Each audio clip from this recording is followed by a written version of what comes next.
Oof, my head. That was really rough.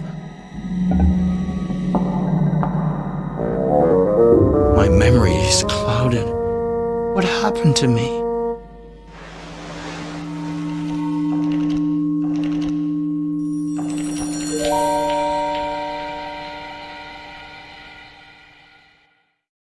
I'll understand where I am and what I'm doing here, or I'm not Michel Ardan.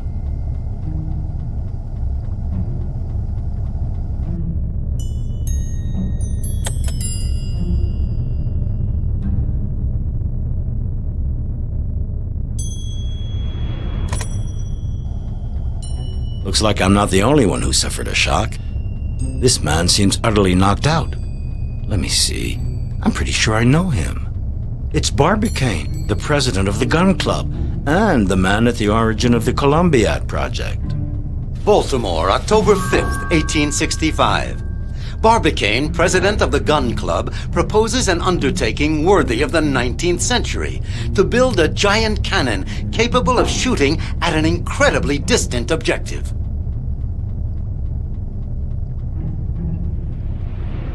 A newspaper clipping.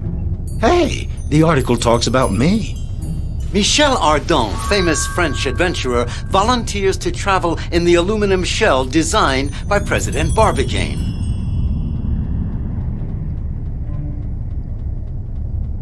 An unconscious man. I recognize him. It's Captain Nicholl, a famous engineer. Captain Nicholl, a specialist in armor plating, is known for his rivalry with Barbicane, an artillery expert. Nicholl claims that the Gun Club's project is impossible. Furious, Barbicane challenges him to a duel. Michel Ardan manages to reconcile Nicholl and Barbicane. "Since you're the kind of men who dare risk their lives," he says, "accompany me. You'll have front row seats to see which of you is right." So in the end, the shell is loaded in the giant cannon with 3 men on board.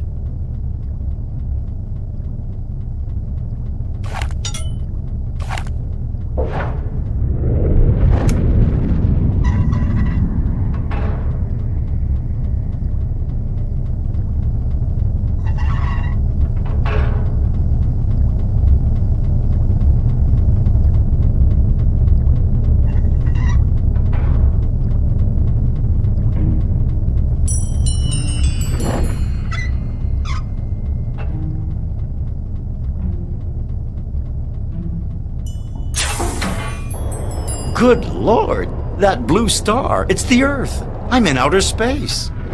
An enormous explosion tears the shell from the Earth's gravitational pull.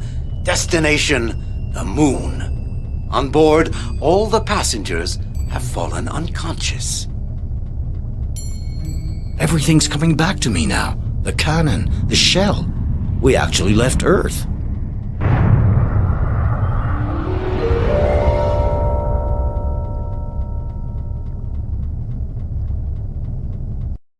Fantastic. We're on our way to the moon. Nicholl, Barbicane, and me. I seem to be the first to ever gain consciousness. I'd better wake up the others.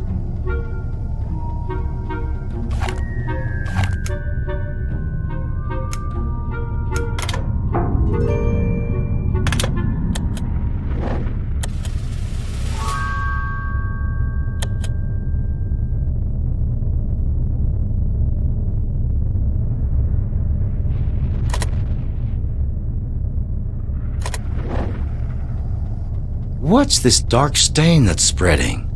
Is my friend injured? Michel Ardan briskly raises the blanket covering his friend. My lord! I thought Barbicane was just unconscious, but he's dead. And it's not the G-forces at the launch that killed him, but a bullet right through the heart. What happened? I've got to understand just what happened. This letter is the last message my friend Barbicane wrote to me. Michel. Fate dictated that Nicholl and I awaken before you. We quickly realized that due to tragic negligence, we wouldn't have enough oxygen for 3. The letter is torn. The rest is missing.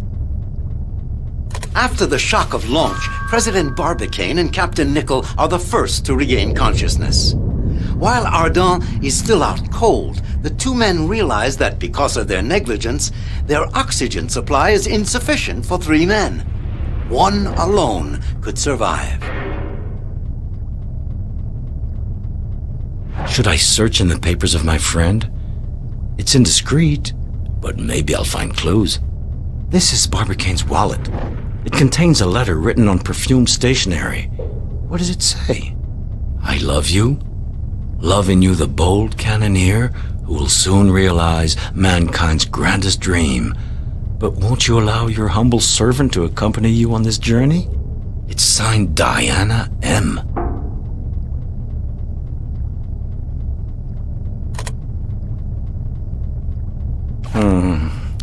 I'm almost ashamed to remove my worthy friend's hat. Perhaps I ought to put it back on his head. I'm suffocating. I'd better do something or I'm going to be in a pickle.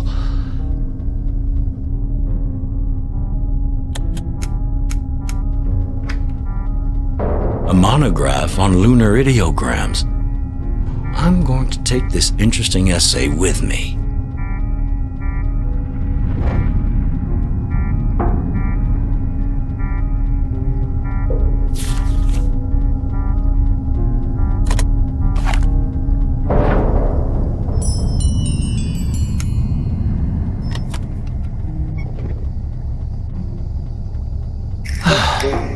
Now I seem to be breathing better.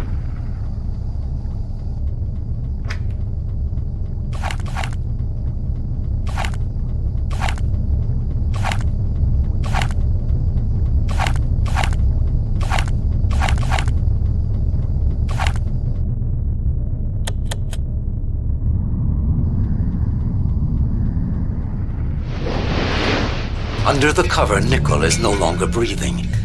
He's as dead as Barbicane, but there's no visible injury. I've lost both my friends. I'm all alone here. This rifle smells of powder. It's been fired recently. Nicholl's shot kills Barbicane. A fitting death for the president of the gun club. When he comes to, Ardan first thinks that Barbicane and Nicholl have fainted because of the violence of the launch. He soon realizes that both of his friends are dead and swears to find out exactly what happened to them. This is Nicholl's wallet. What's it contain that's interesting? Ah, so this is what a love letter looks like. My valiant captain, if you wanted, yes, if you so desired, we could leave together for that destination which fills my every thought. The letter is signed Diana. The old rivalry between Barbicane the gunner and Nicholl the armorer is a fact. Furthermore, letters found on the two men seem to indicate that they were loved by the same woman, a certain Diana. Weren't there enough elements to rekindle the flames of a scarcely extinguished dispute? A strange smell is emanating from Nicholl's face. An odor of bitter almond. What do you know? Traces on the glasses show that Barbicane and Nicholl served themselves a drink. Barbicane and Nicholl toast each other. This bottle contains a disinfectant lotion made with cyanide. It has that odor of bitter almond that's so characteristic of this poison. Nicholl swallows the cyanide, a quick-acting poison smelling of bitter almond. Judging by the smell of it, this glass contains some very fine wine. I'd better not touch this glass. I can smell a suspect bitterness mixed with the bouquet of the wine. I feel as though I were drunk, even if I've drunk nothing at all. This really isn't a good time for this. I've got to get hold of myself.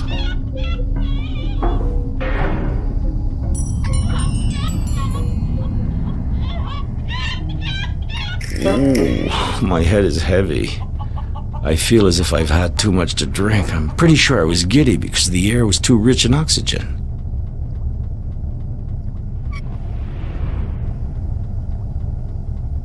Hey, here's the rooster I smuggled on board. I'd forgotten about him. I had hidden this handsome specimen of Gallinaceae under the bench to play a joke on Nicholl and Barbicane.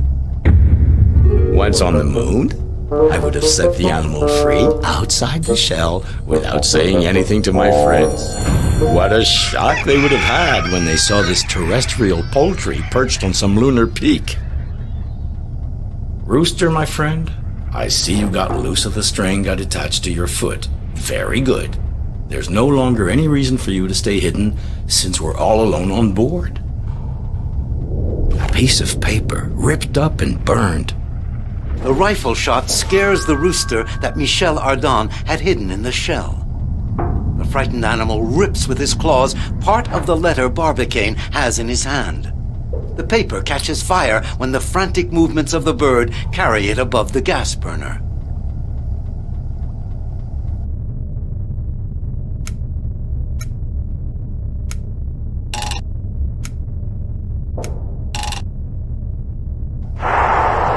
A disconcerting, if predictable, event takes place on board the shell. When the projectile reaches the point at which the gravitational attraction of the Earth and the Moon are in equilibrium, Michel Ardan starts floating in the air.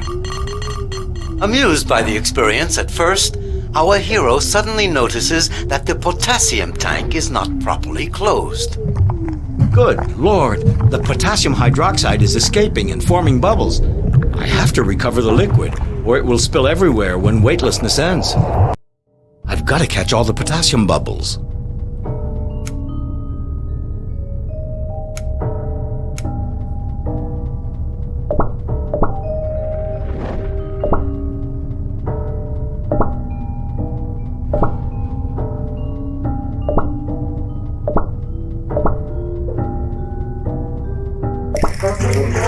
Michel Ardan has captured the last bubble just in time. Weightlessness comes to an end. He returns the potassium to its tank and closes it hermetically with an improvised cap. Whew. The carbon dioxide level is going down. The potassium tank is filled and closed. I shouldn't have any more trouble with that. The end of weightlessness indicates the shell is coming closer to the moon. If everything goes as planned, Ardan will soon land on its surface. I'm very close to the moon. I'm practically grazing it. I'm going to make it. Oh no! I missed it! I can't see a thing. Am I in orbit behind the dark side, or adrift in the infinite void? No more sun, no more heat. All right, it's very possible that my capsule is lost in space, but let's be positive about this. Besides dying, what other misfortune could happen to me? And death is just one more journey.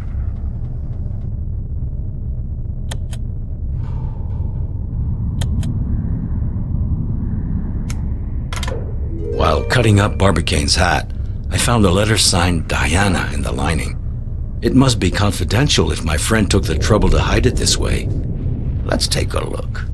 Sir, I will not seek any other excuse for my behavior than my passionate desire to visit the moon and to meet its inhabitants, who I know for a fact exist. When it turned out that such a journey was possible, I would have given my all to participate. Nothing else was important in my eyes. Yes, I dreamed that you would love me and that I would go with you to the moon. When I realized this was an illusion, I tried out of spite to seduce Captain Nicholl. I wanted him to hide me in the shell, a stowaway. But Nicholl proved as stubborn as you, and I was left alone with nothing but my shame. I do hope that you will pardon me and beg of you to keep this confession secret, as it would utterly destroy my reputation were it to fall into the wrong hands. Farewell, sir. And when you are on the moon, please think kindly of one who would so love to have accompanied you. So, this Diana tried to seduce Barbicane, then Nicholl, in the hope of taking off for the moon? Poor girl. The hearts of human beings are sometimes moved by strange passions. The hypothesis of a quarrel provoked by a woman doesn't resist serious examination. A letter concealed in Barbicane's hat clearly demonstrates that Diana's advances were firmly refused by both men.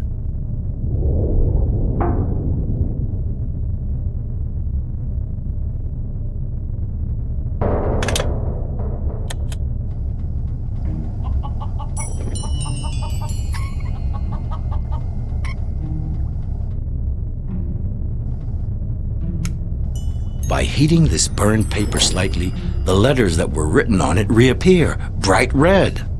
What I'm holding is the end of a letter Barbicane wrote. Discovering that our air supply would only be enough for one person, Nicholl and I quickly agreed on what we would do. Together, we will undertake the grand journey into the other world. As for the trip to the moon, one of us alone will accomplish that. And, my brave Ardan, that man shall be you. Courageous friends, they gave their lives for me. When confronted with danger, real or imaginary differences couldn't prevent two representatives of the nation's elite from doing their duty. Without hesitation, Barbicane and Nicholl decide to sacrifice themselves so that Michel Ardan might reach the moon. Barbicane decides to die by gunshot, Nicholl through poison. The two men offer themselves a last drink. Nicholl pours cyanide into his glass. It's understood that Nicholl will shoot Barbicane before lying down himself to wait for the poison to take effect. The sequence of events is entirely reconstructed. Michel Ardan has closed his investigation.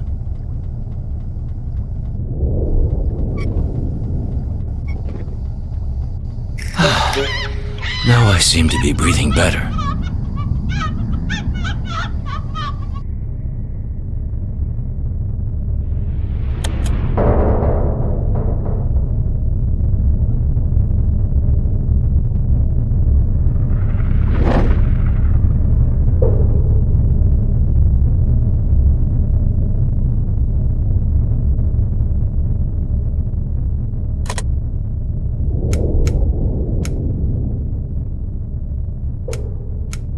I had to smash this barrel to open it.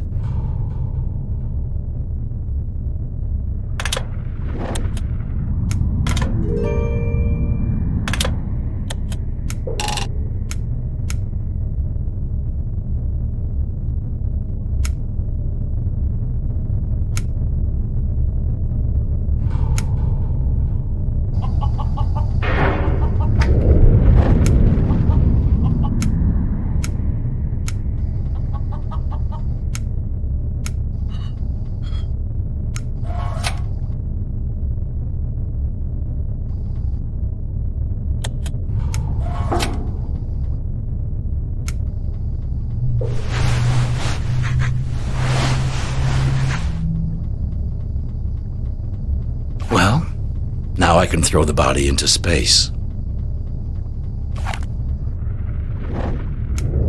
Then I could abandon his body in the vacuum of space. If the ocean serves as a sailor's grave, it's only fitting that space be the tomb of an interplanetary traveler.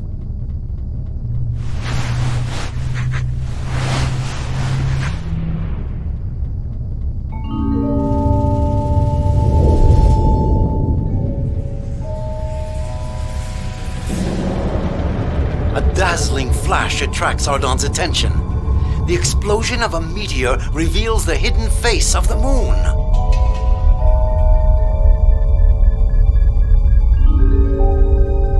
The meteor's passage has altered the shell's trajectory. At last, the projectile begins its descent to the lunar surface.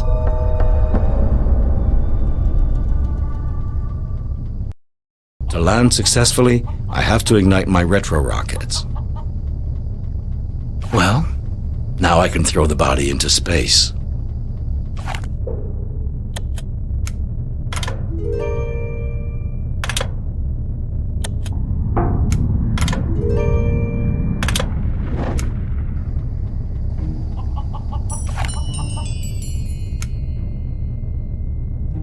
Well prepared, these compressed foods are rather tasty.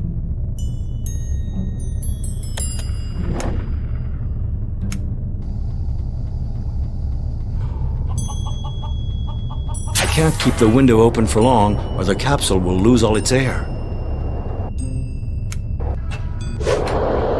Michel Ardan sends his friend's body into interplanetary space.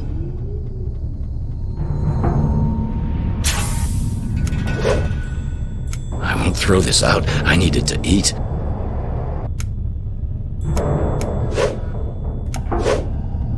The shell is falling much too fast. It's overloaded. I've got to lighten her up.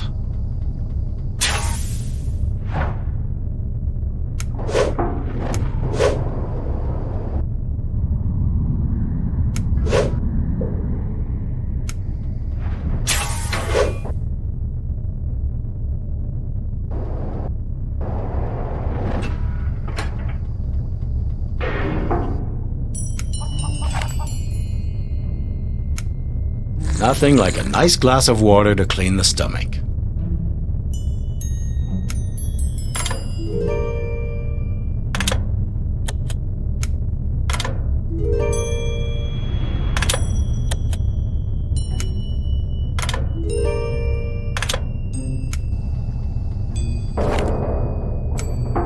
Well prepared, these compressed foods are rather tasty.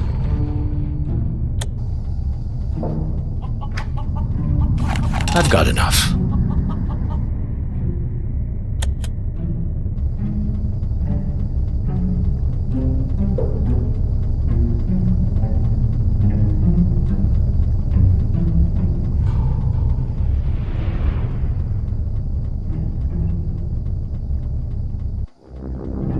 Ardan has successfully lowered his speed. He sets down in the middle of the mountains in a cirque where the ground is covered with a strange blue snow. The shell slides and rolls down the slope of a glacier. This uncomfortable descent luckily comes to a halt just on the brink of a precipice. Outside, all is dark and quiet. It's still night at the foot of this mountain range, but lunar dawn will soon break. Ardan opens the door of the shell and closes it again right away. There's no air outside. So, does the moon not have an atmosphere? Ardan can't believe it. He didn't take a long trip like this to stay cooped up in an aluminum prison. But now the first rays of the sun arrive at the foot of the mountains. The blue snow starts to melt. For that matter, is it really snow that's boiling this way? No, it's solidified air which is defrosting in the heat of the day. While the atmosphere covers the ground with a denser and denser cloak, vegetation sprouts and grows at an extraordinary speed. I should be able to go out now. So, my friend the rooster, are you happy to have made it to the moon?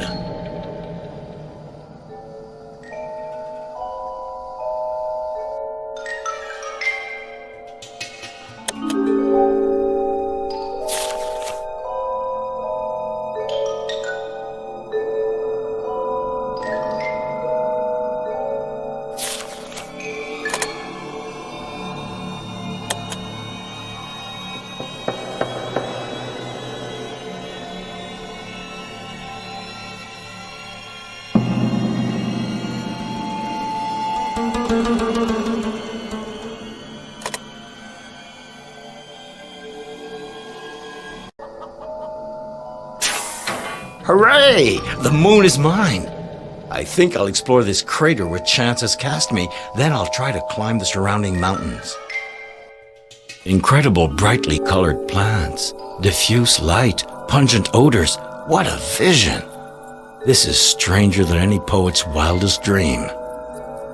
This is the stone that stopped my shell right at the edge of the precipice. It looks as if it were sculpted. Could there be intelligent life on the moon? What's that I hear? An insect?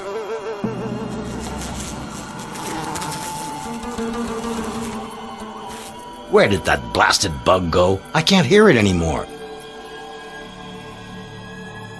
A lunar fruit. Is it good to eat? I'd really like to taste it.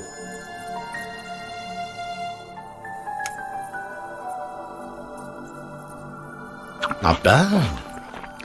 That makes me want to try some culinary experiments. Let's see. I could take 2 different lunar fruits and cook them in the same pot to blend their flavors. Whoop! Oops, I almost went over myself. I mustn't forget that I weigh 6 times less than on Earth. I can make some extraordinary leaps, but if I don't adjust my takeoff, I could break my neck.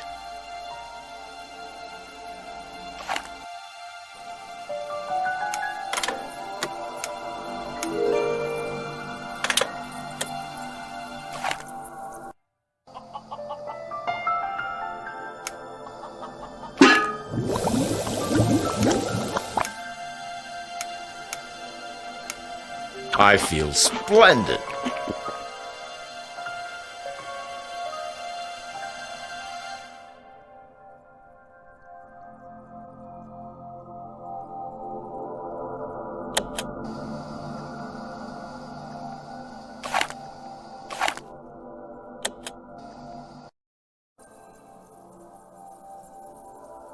I'm bursting with energy. My leaps will be that much easier.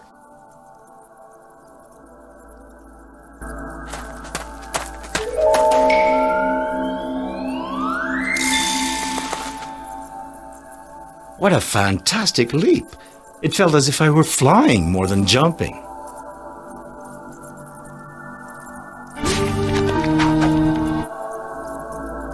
There must be some way to calm down this aggressive plant.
Here I am on a monument of dark stone in the middle of a crater shrouded in mist. What an extraordinary landscape. Good gosh, I recognize this piece of metal. This aluminum plate protected the window fitted into the floor of my shell. I unscrewed it shortly after launch, but there's no reason it would have remained static in the vacuum of space. Even though I detached it from the shell, it continued on its course and finally fell here. I might very well find all the objects I got rid of since leaving Earth.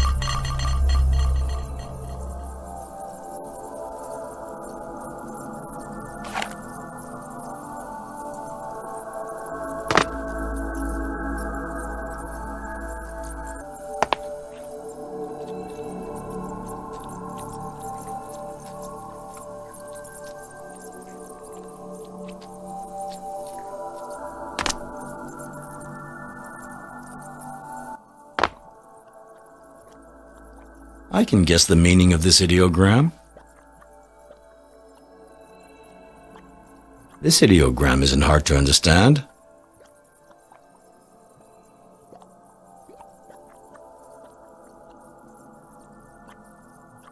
It must be money.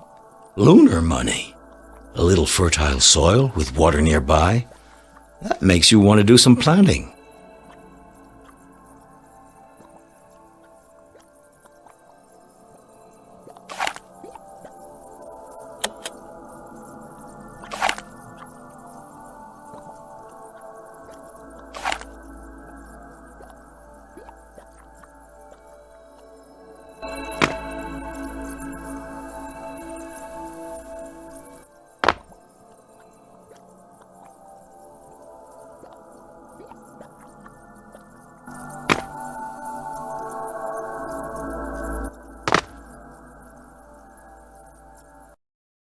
Hey, this plant wasn't there a few minutes ago. It grew at an unbelievable speed.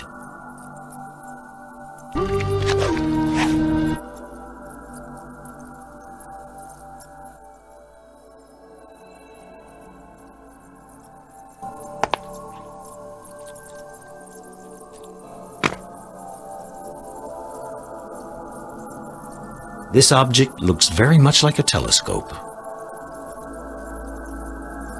This slot has the same dimensions as lunar coins do.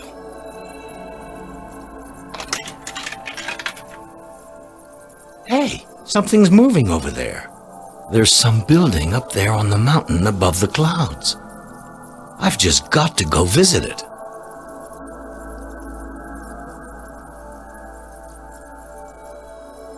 What is this scope for? Maybe it's only to help Selenite tourists admire the landscape. Now I understand the meaning of the inscription, "Pay and you'll see."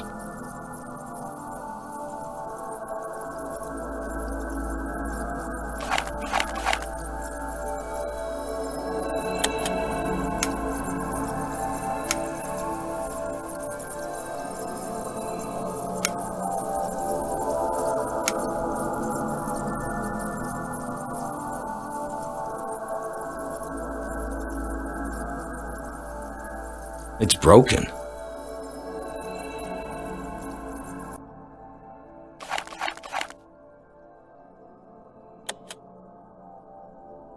It's stuck. It needs some grease or oil.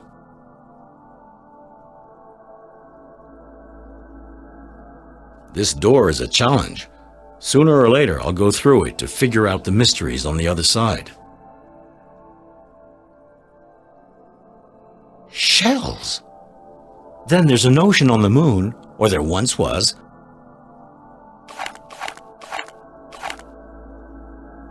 I'll gather a little of this soft soil piled up in front of the rock and put it in the shell. The soil seems fertile.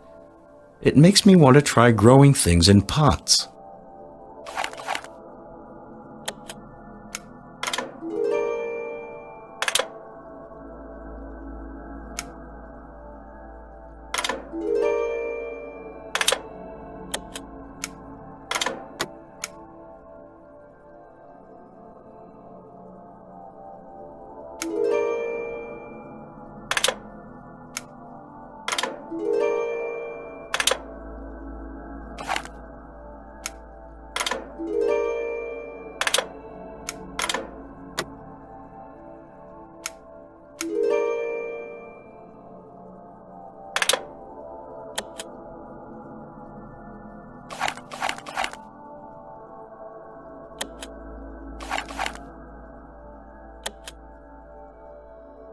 Strange instrument.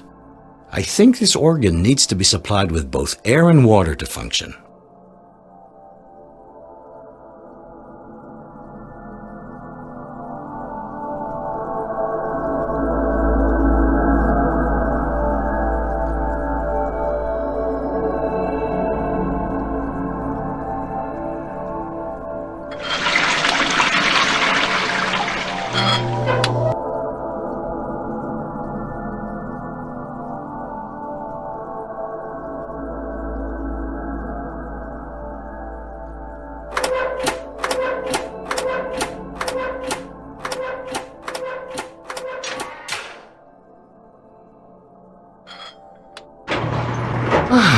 That's a most welcome draft.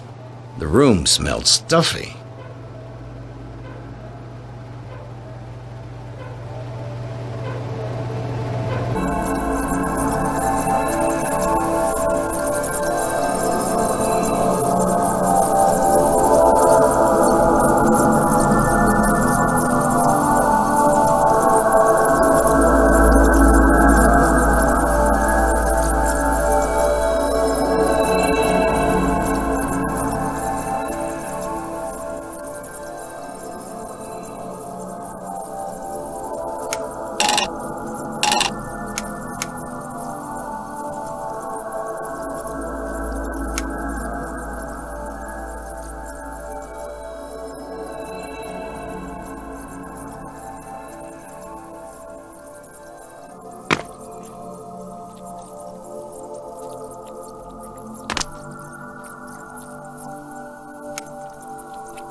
What kind of creature's that?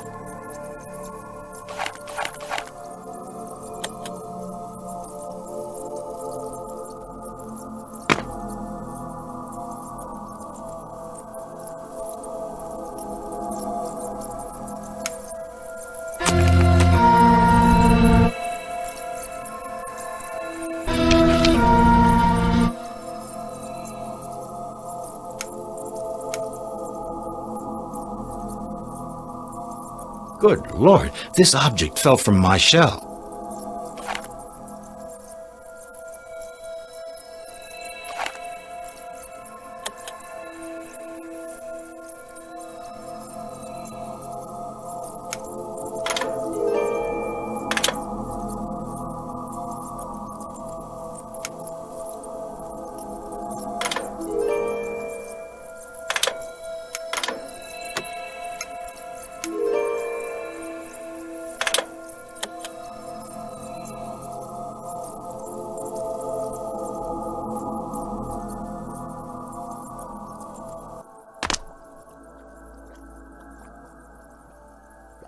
I can make out what looks like a fight between lunar planets.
Good. I managed to frighten it.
I've got enough.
It would be wonderful to plant grapevines on the moon, but I doubt they could stand the local conditions.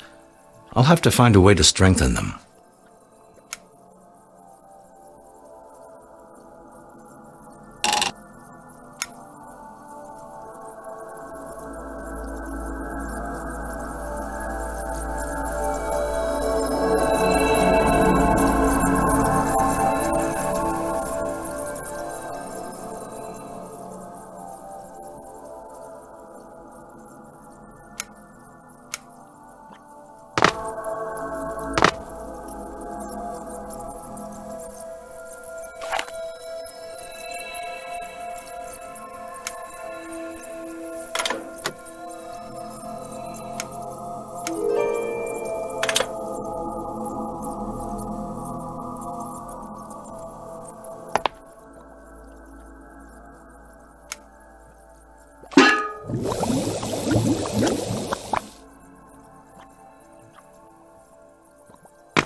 It loves that.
I can make out what looks like a fight between lunar planets.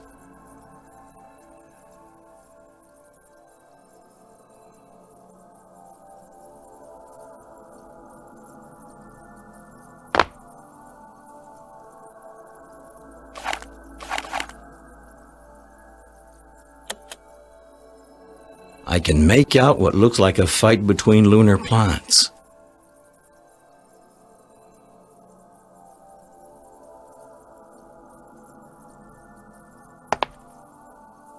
I can make out what looks like a fight between lunar planets.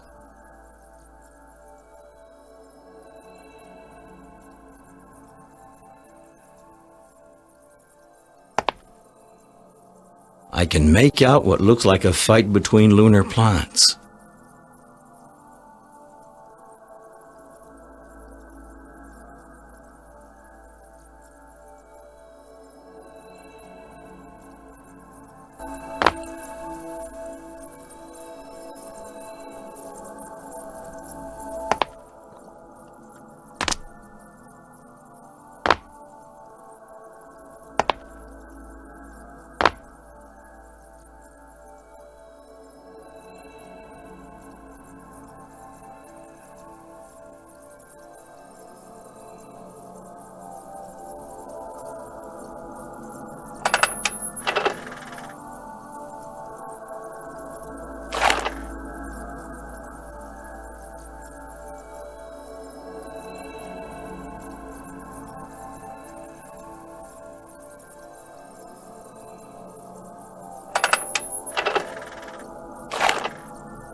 That creature seems awfully nervous to me.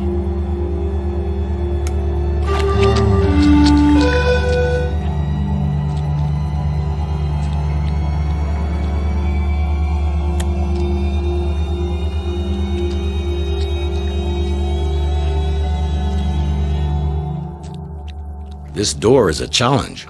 Sooner or later, I'll go through it to figure out the mysteries on the other side.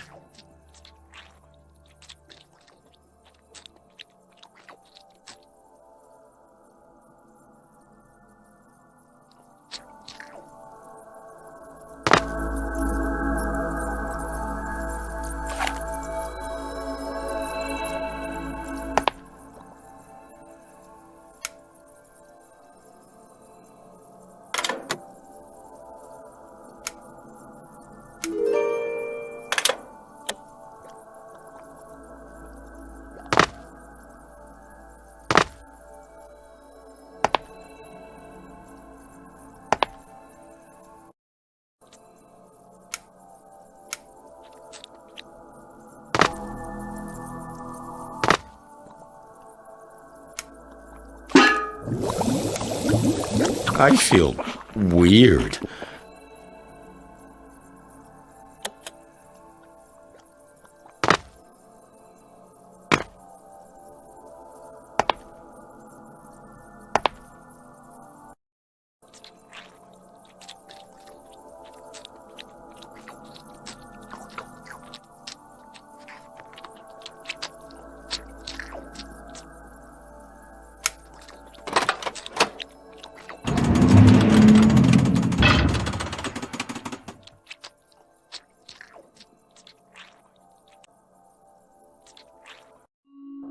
The beings in this fresco probably belong to the race that built the edifice I've just entered. Curious. Apart from a few details, they resemble the primitive creature I met. Might the Selenites have degenerated since the period when they painted these frescoes? Could they have returned to a wild state? I want to know what lunar civilization has become. Neither gate nor door must be a barrier. I shall overcome obstacles and explore the mountain, neglecting nothing. What do you know?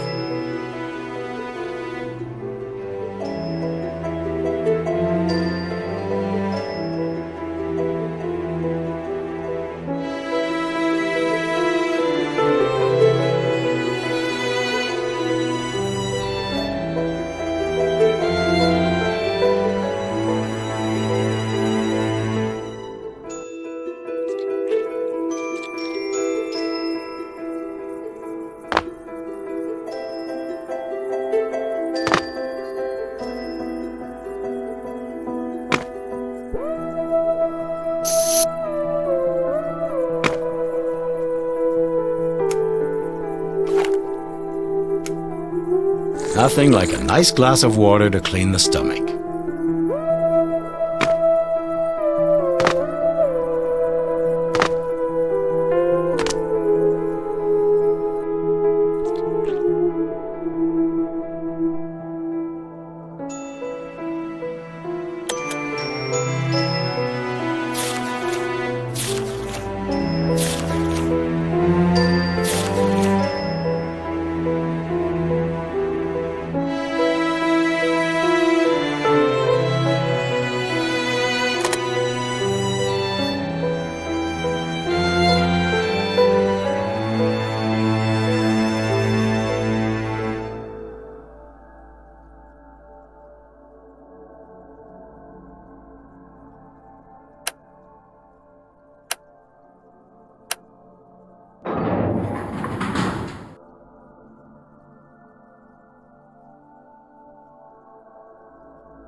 It's the Earth, the planet of my birth.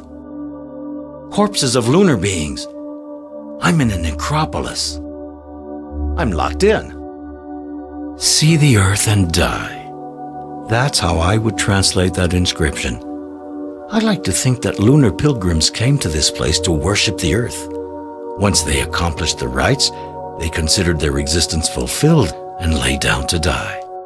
As for me, I firmly intend to find a way to get out of here. But first, let's explore this necropolis.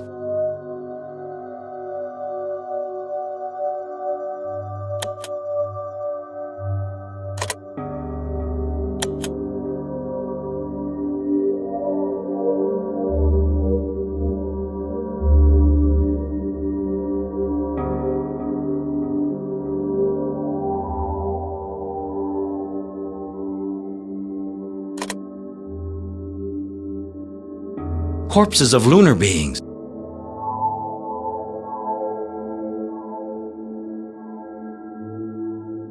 This sarcophagus is assembled from thin metal plates. With all due respect to the ancient Selenites, it bears a close resemblance to a tin can. Damn!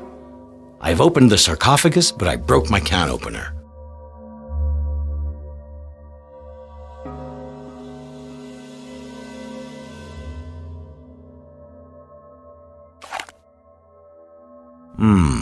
What have we here? An inscription hidden under all this dust. I'm going to make a copy.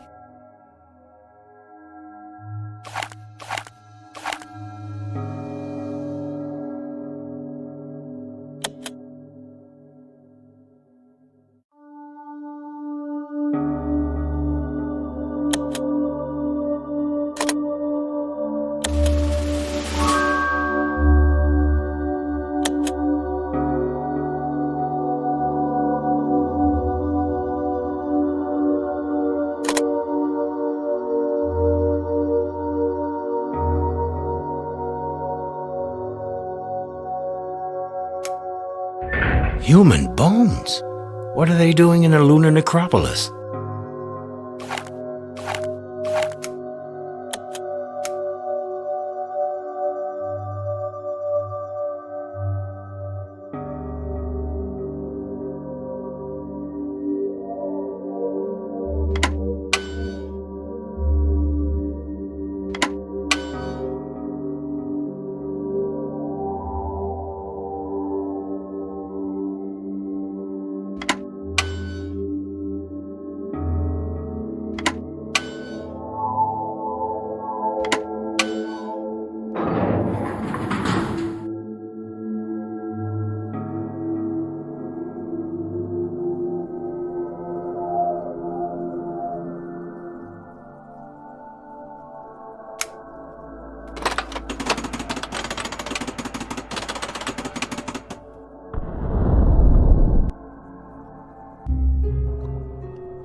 This frame held a parabolic mirror aimed at the Earth. Pity it's smashed.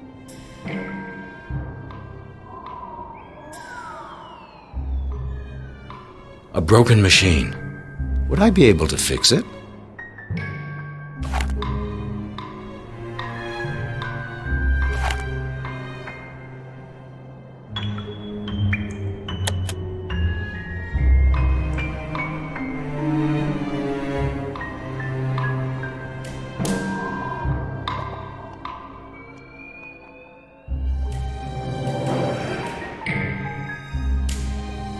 I've got to find a way to make this elevator work.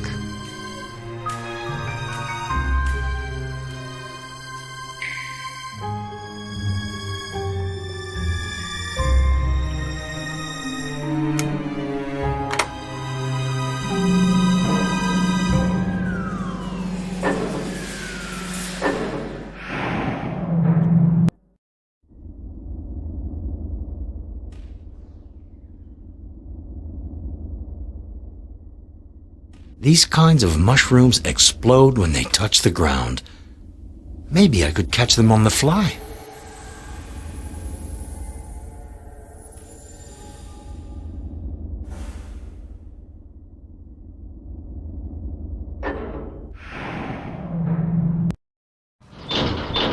The elevator carries Ardan far into the depths of the moon. A welcome committee is waiting for our traveler. Consumed with curiosity, Ardan discovers that these Selenites resemble those who had built the necropolis. So lunar civilization hadn't disappeared after all. Ardan doesn't have to be asked twice to follow his hosts. He is led to a room that would seem to be an office, where he is left alone with a Selenite dignitary.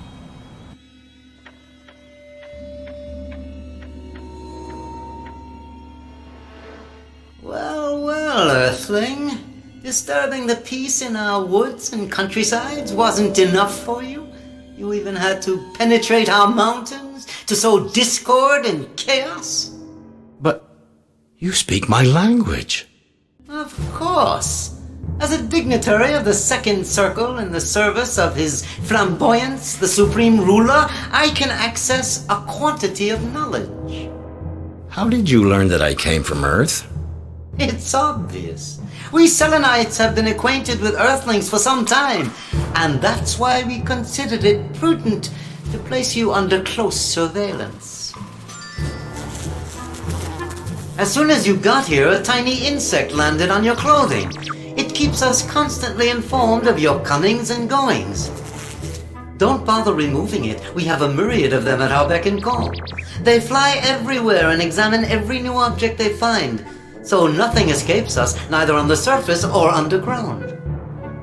Oh, dignitary, it is hardly courteous to spy on foreign visitors. You dare to speak to me of courtesy? You'd barely arrived when you were already guilty of throwing dangerous objects, pollution of the woods, and grave robbing? I conclude from this that you are a savage, scarcely evolved from the state of the lowest animals, like all Earthlings. That's a very severe judgment. Do you think so? The insect spy you're carrying around constantly measures your intelligence. To give you a lesson in modesty, I'm going to make your score visible to you. Your intelligence meter displays a value calculated by a method that is objectively Selenite. Upon your arrival, the score was so low that we hesitated to classify you among thinking beings. It's still not very brilliant, even if you've made some progress since then.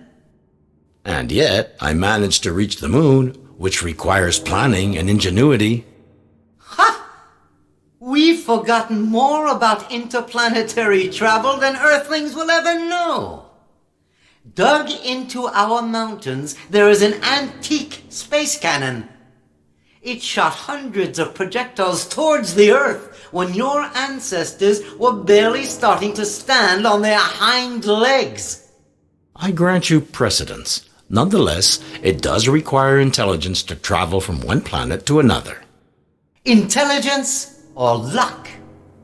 Approximate calculations and good luck might have led you here, but would you be able to accomplish the journey in the other direction? I doubt it. Is that a challenge? I accept it. You think I'm incapable of returning to Earth? You'll see that in a short while, I'll have set up a regular line between my home planet and the moon. To organize my return trip, I need an action plan. I'll just take out my notebook to put things down clearly.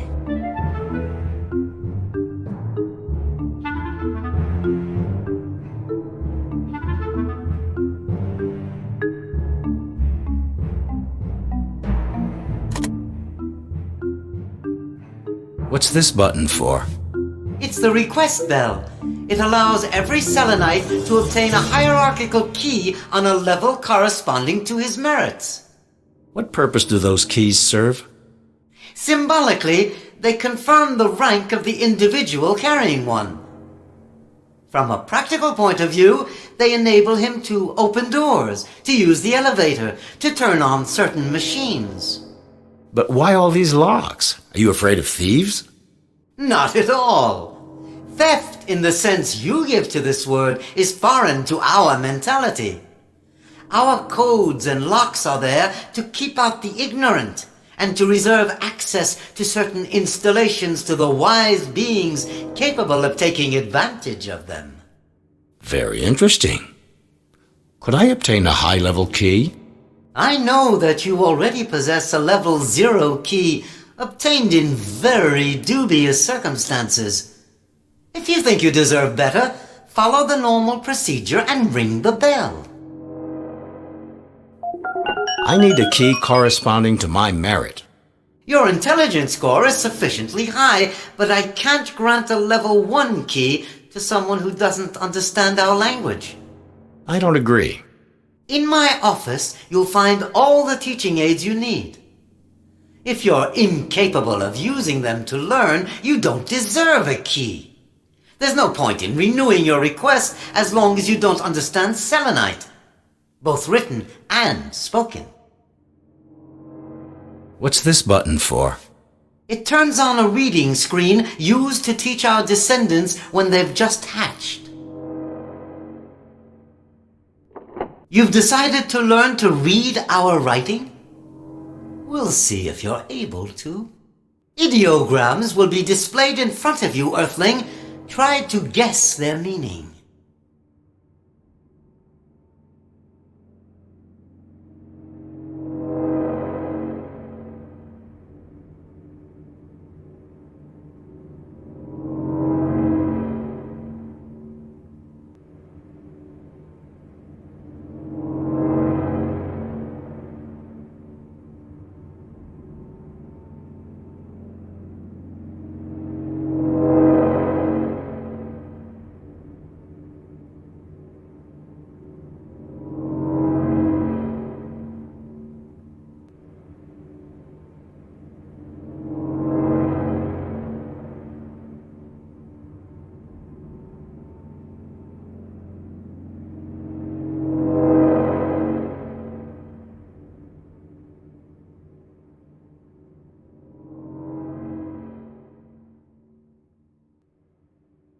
Correct. Correct.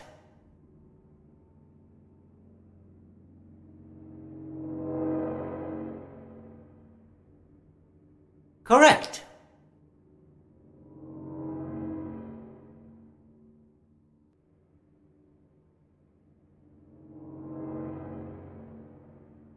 Correct. Correct.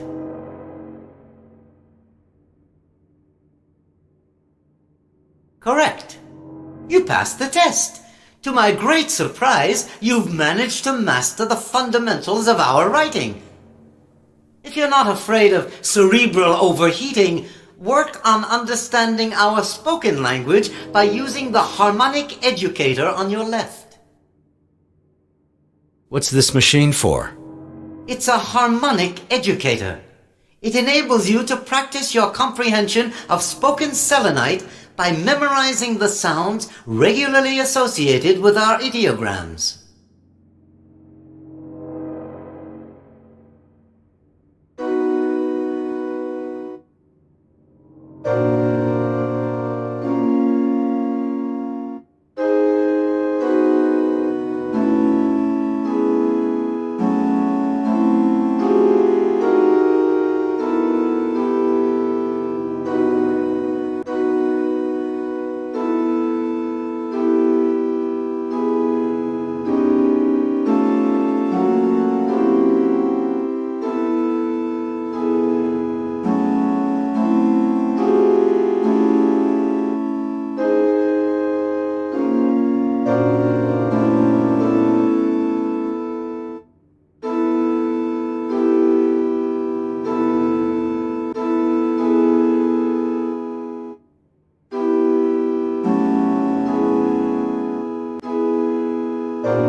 understand selenite.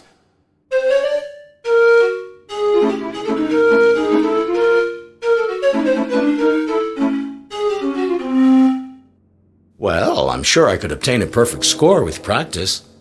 And I think that perfect mastery of our noble language is beyond your capacity. But I won't prevent you from taking the test again. If you improve your score, you'll earn intelligence points.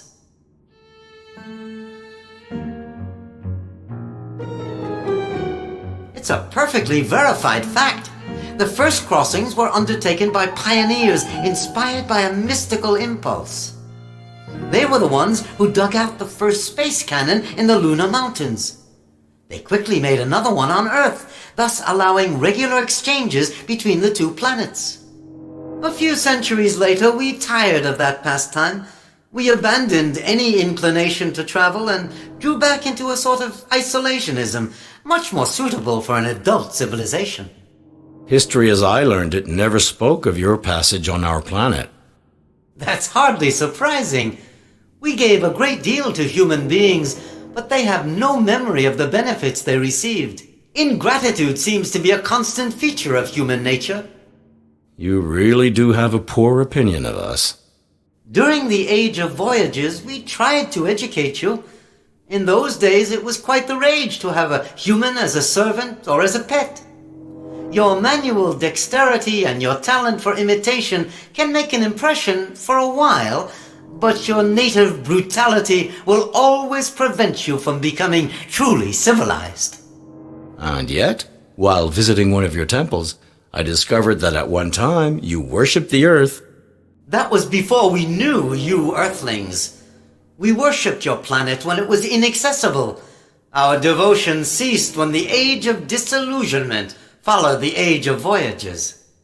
Today we avoid dissipating our efforts and concentrate our energy on the interior. We don't leave our caves unless it's absolutely necessary. The mere fact of going up to the surface is considered vulgar. The information you seek is truly precious. My dignity prevents me from giving it to you without some monetary consideration. How much do you want? More than you have. Ask your question again when you're wealthier. Naturally. The laboratory is on level 1, where there's also a lumen production unit. Even lower, we have a room devoted to the ancient techniques of the Age of Voyages. I need to get into those installations in order to prepare my return journey. How can I do so? By plugging the proper hierarchical keys into the control panel of the elevator. Does this shell intrigue you, Earthling? It's a bell-bobbed conch. From the lost ocean, the cradle of life on the moon. The waves ceased crashing upon its dry shores eons ago. But the bell-bobbed conch still resounds with their echo. It possesses some very ancient wisdom common to all living beings. This explains its strange powers. Placed near my auditory canal, this shell enables me to understand every language, even rough, barbarous, and dissonant ones like yours. So that's why you understand my language. But how do you manage to speak it? My advanced vocal organs can easily reproduce the flat sounds uttered by the human throat. Certainly not. This conch is an essential property of my function. What's this button for? It turns on a distributor which enables you to procure all sorts of objects at a reasonable price. A machine to shop with? How novel. And if I want to sell something, can I use the same apparatus? No, Earthling. I take personal care of that. If you want to sell an object, show it to me. I'll make an estimate and offer you a suitable price.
It's jammed.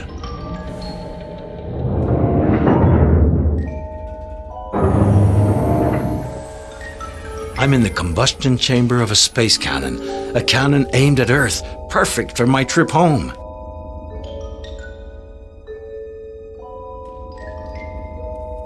This is where I have to put the explosives.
I need a key corresponding to my merit.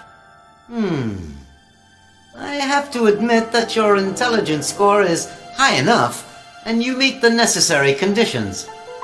I've got no reason to refuse it to you.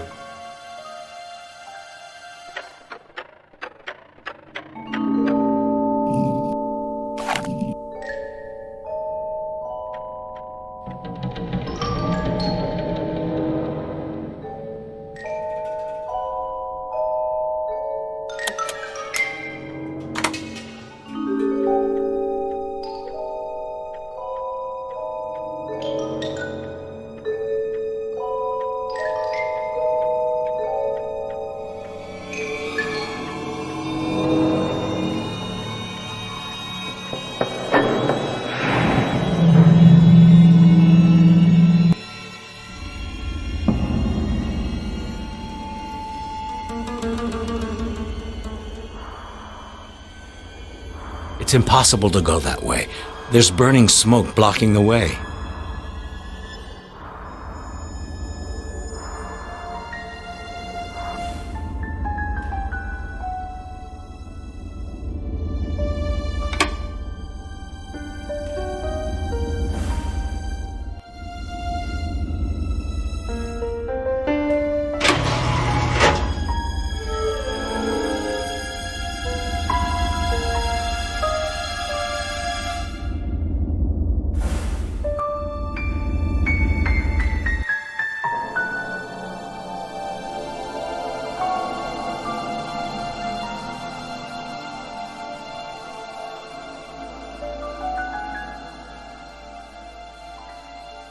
The pressure is far too low. I've got to figure out a way to open the water supply.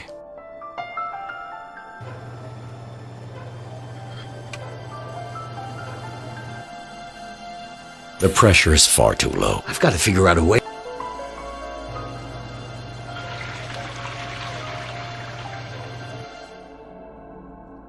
The pressure. I've got to.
I feel splendid.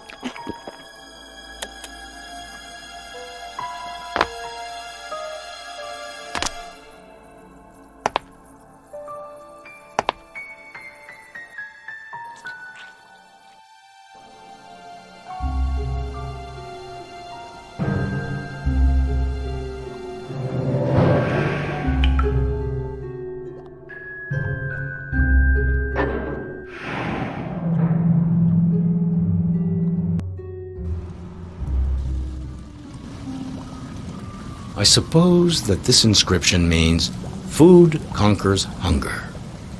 This vat is full of pureed fruit. I must be in a kitchen.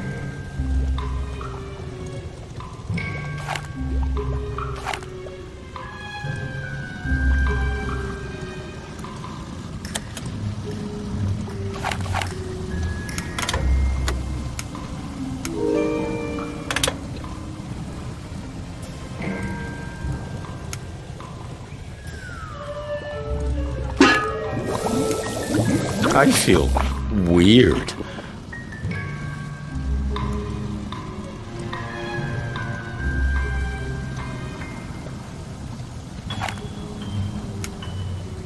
Not bad.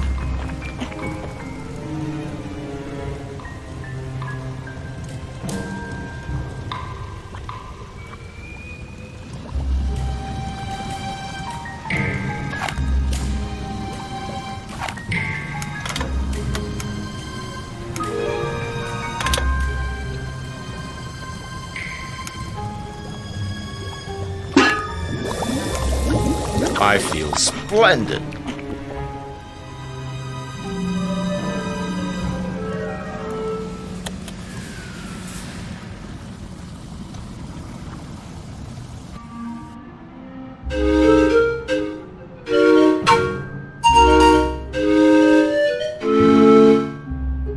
I understand his words, but can't answer him. My vocal cords are incapable of reproducing those Selenite harmonies. Yet I do have to find some way to communicate.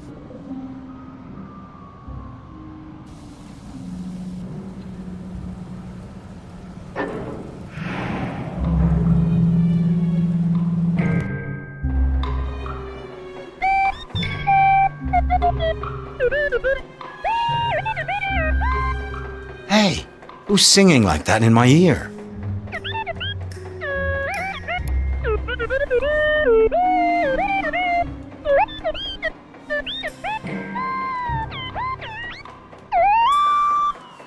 My own official spy is now going to become my guide. Well, why not? I'll take whatever help I can get.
This bug seems to possess broad knowledge, unless he's just spouting stuff to mislead me. It's like a safety valve. It's stuck. It needs some grease or oil.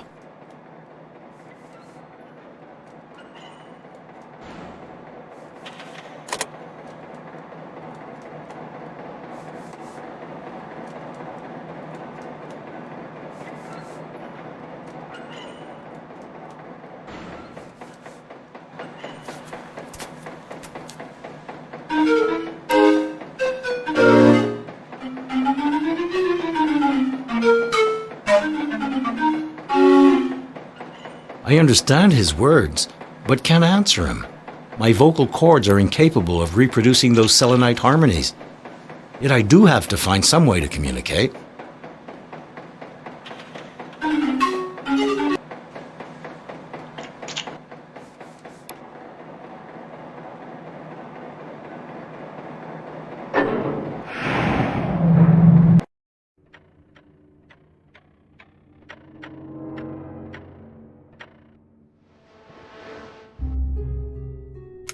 Do you want to sell this object? I'm not sure. If I let it go to you, but then need it later, I'm afraid I'll be in a mess. You could always buy it back by using the distributor on your right. Let's see. How much will you give me?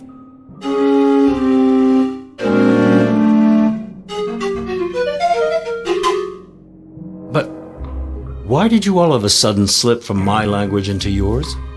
According to our commercial rights, a price can only be announced or arrived at in high selenite. If I were to use a vulgar language, the transaction would be worthless. And what if one of the parties doesn't understand selenite? In that case, he has to trust the other one.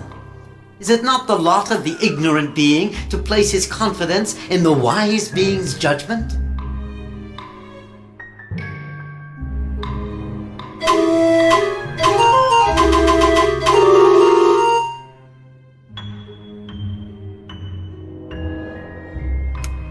Do you want to sell this object?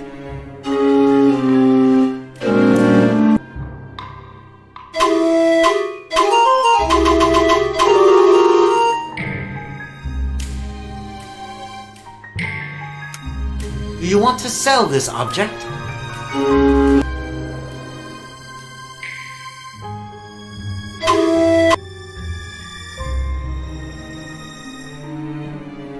Do you want to sell this object?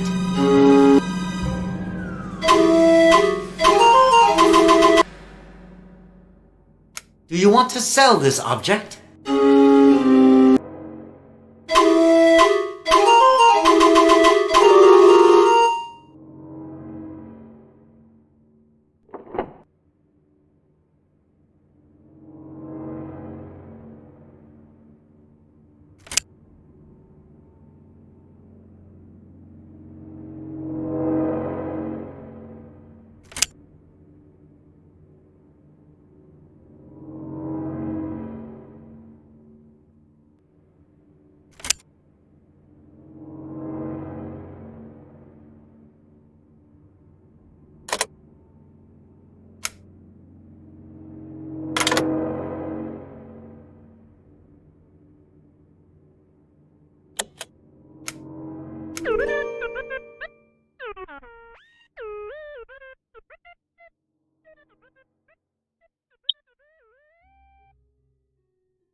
I need a key corresponding to my merit.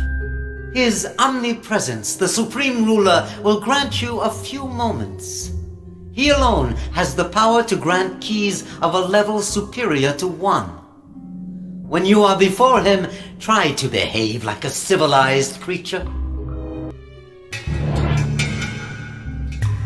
His Majesty has just blinked his Amatidia. Etiquette requires us to light up our cerebral lobes. Do as I do, Earthling. Quick, do as I do, or you'll be taken for the rudest of bumpkins. But it's physically impossible for me.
Take this key that the Supreme Ruler is willing to grant you. It will open many possibilities to you, but don't forget that the ignorant being risks great danger when he experiments beyond his capacities.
Unfortunately, I just don't have that much.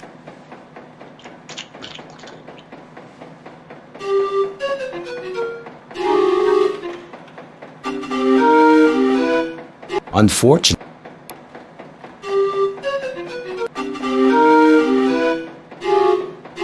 Unfortunate.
This lunar glue is frightfully effective.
And thus perish Michel.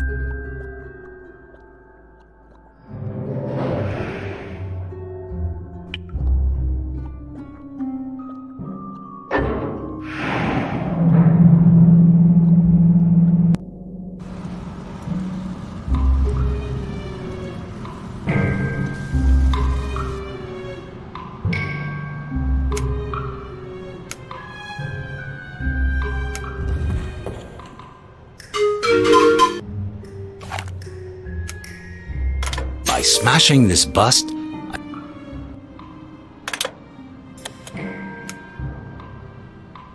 this lunar glue is frightfully effective.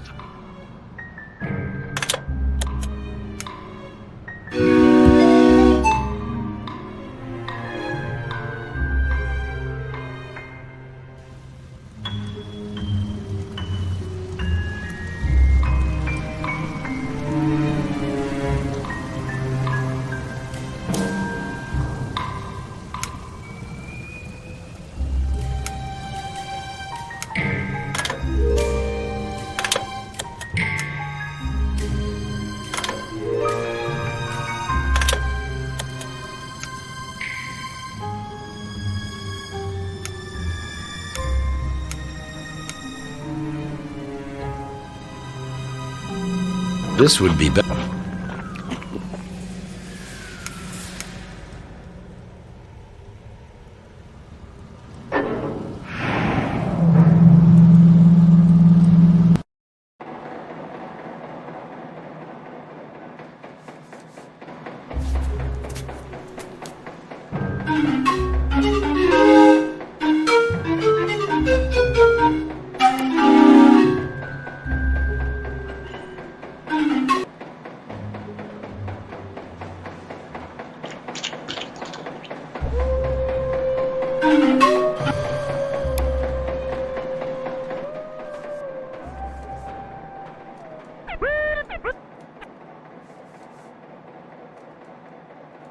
There's a piece missing here.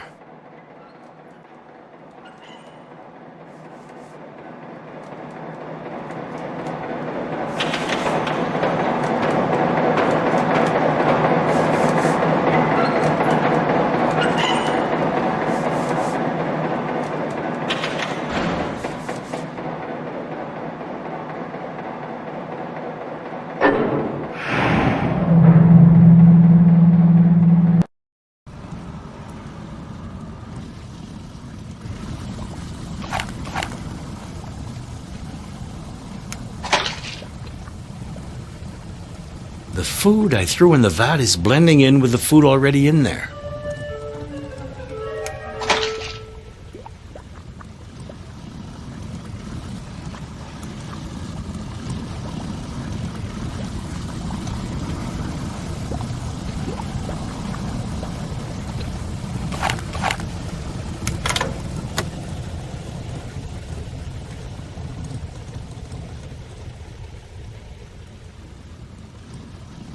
Oh, I'm back to normal now.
I'm rather satisfied with my last edition, but I wonder how the Selenites will react.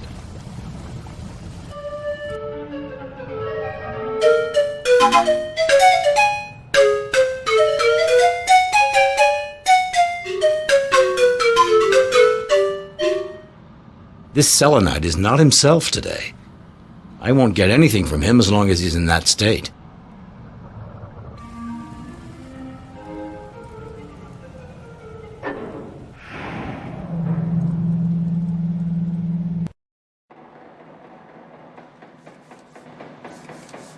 Careful, this liquid is corrosive. I need the proper recipient.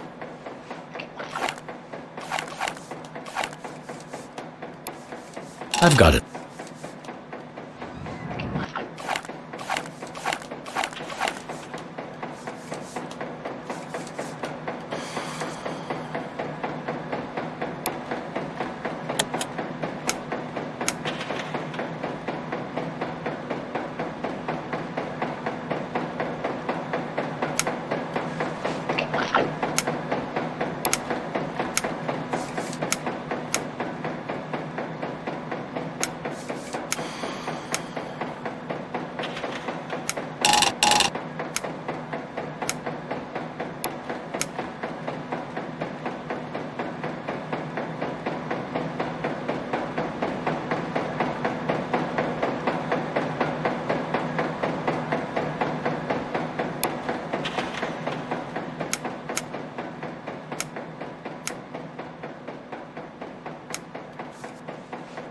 This recipient isn't right.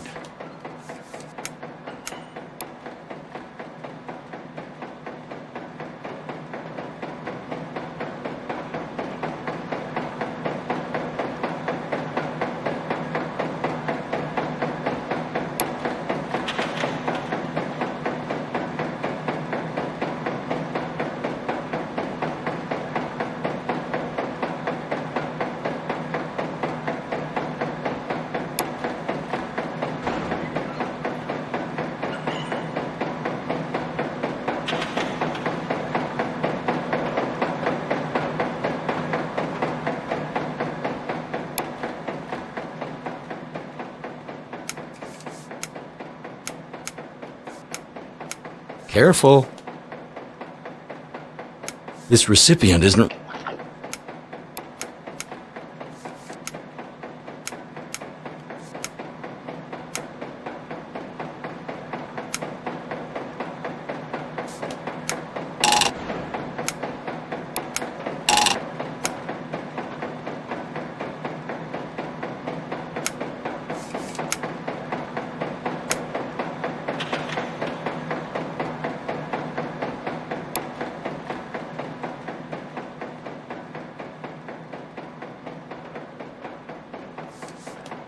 That selenite is not in his normal state.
This lever looks like it has an effect on a distribution network for food and drink.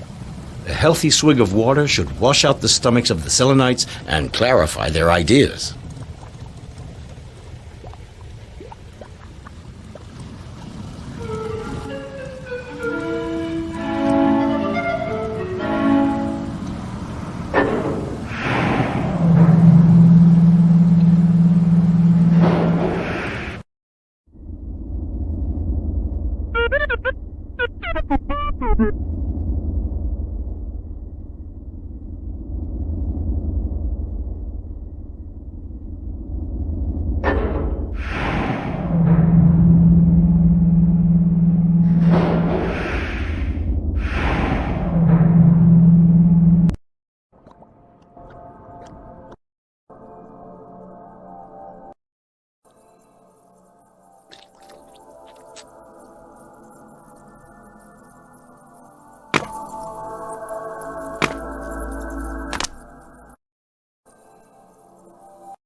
So, my friend the rooster, are you happy to have made it to the moon?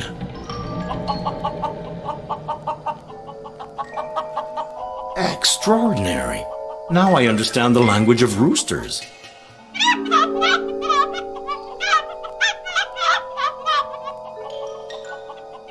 But then why don't you try to communicate with us?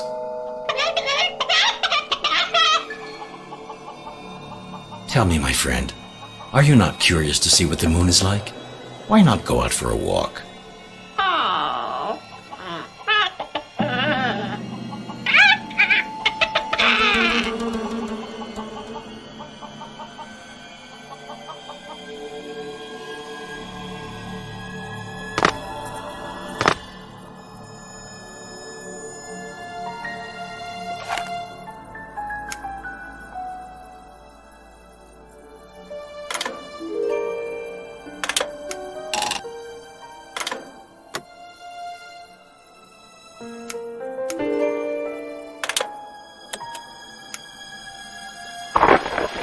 Amazing. In this weak lunar gravity, my hybrid grapevine is growing as I watch it.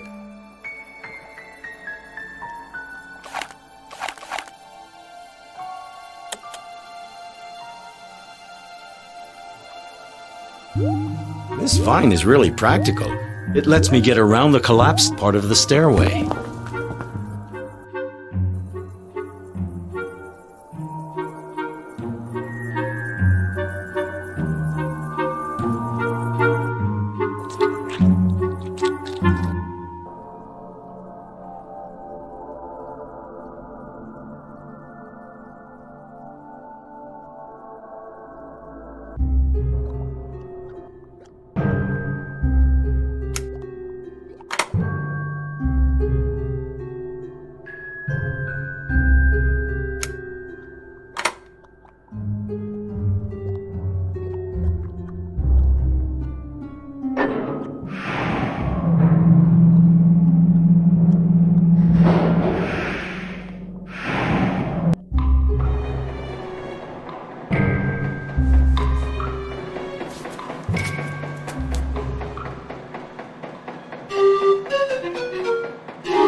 Unfortunately, I just don't have that much.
I feel splendid.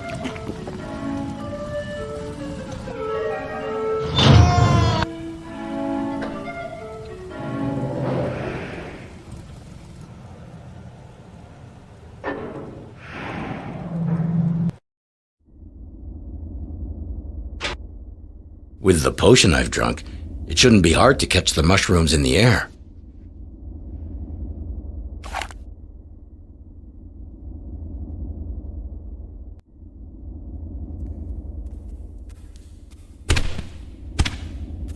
The mushroom I caught a little while ago just exploded.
I feel weird.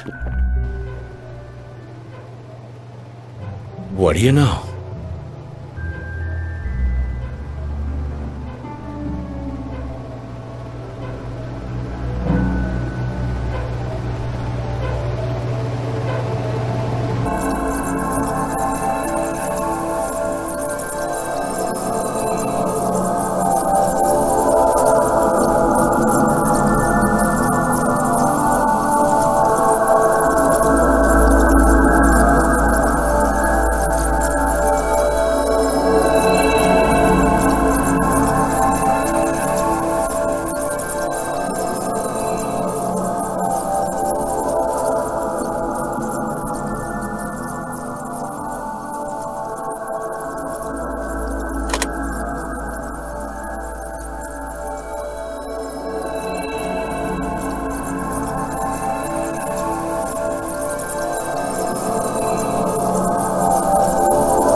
Nothing like a nice glass of water to clean the stomach.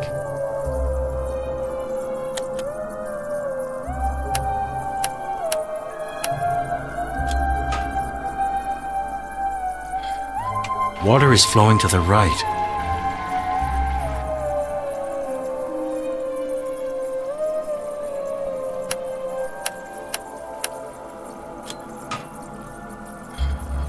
Water is flowing to the right.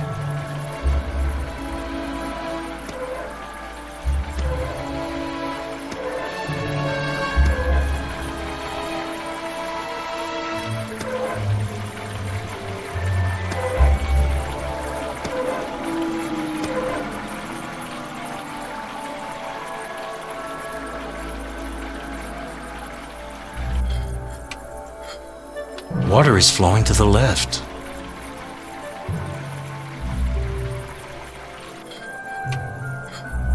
Water is flowing to the left.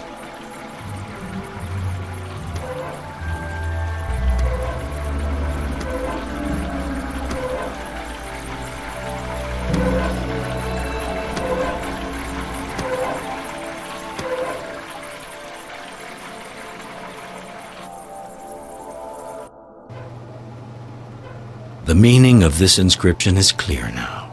Mix the fruit of the Voracia with the fruit of the Gladiata, and you will see that which is usually concealed. In other words, you'll see the light.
It's stuck. It needs some grease or oil.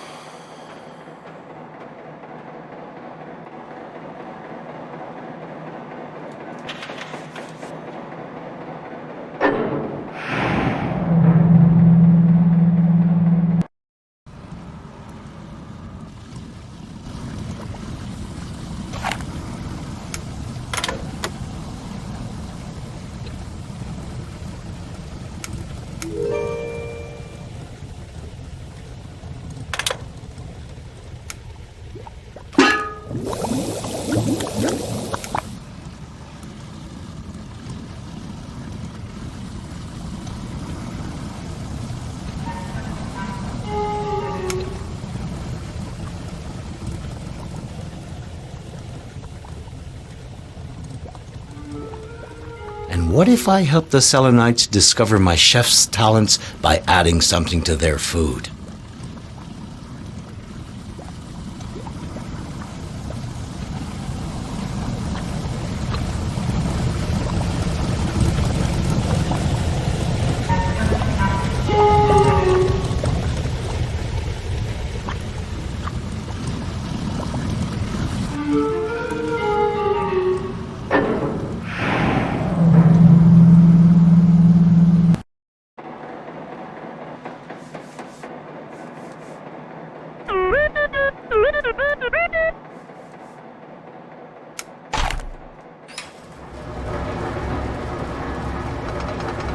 The safety valves are stuck and no longer open automatically.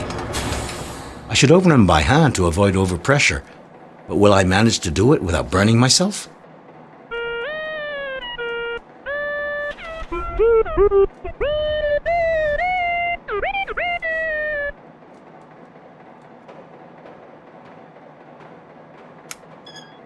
It's stuck. It needs some grease or oil.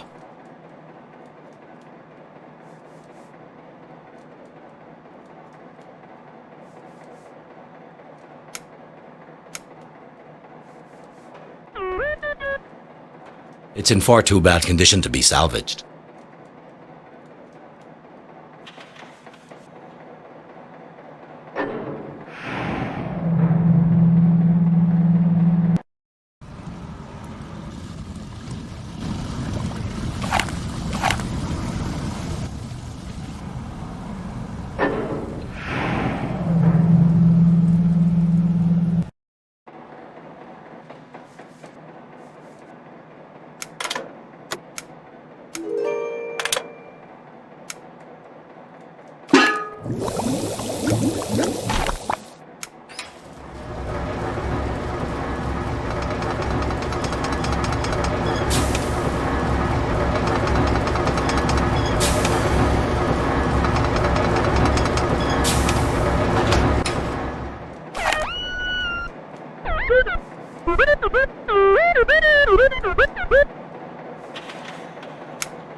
This machinery really needed to be greased.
I feel splendid.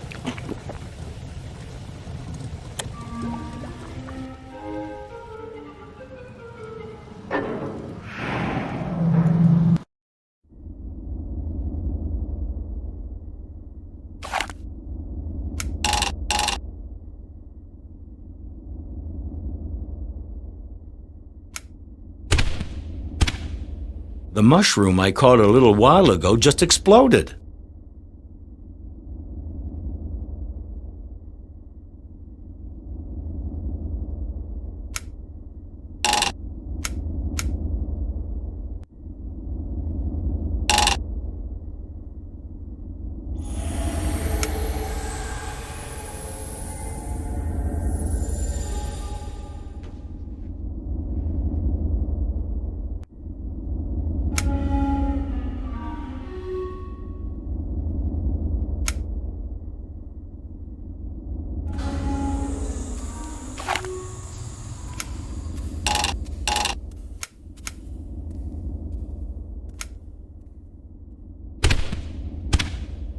The mushroom I caught.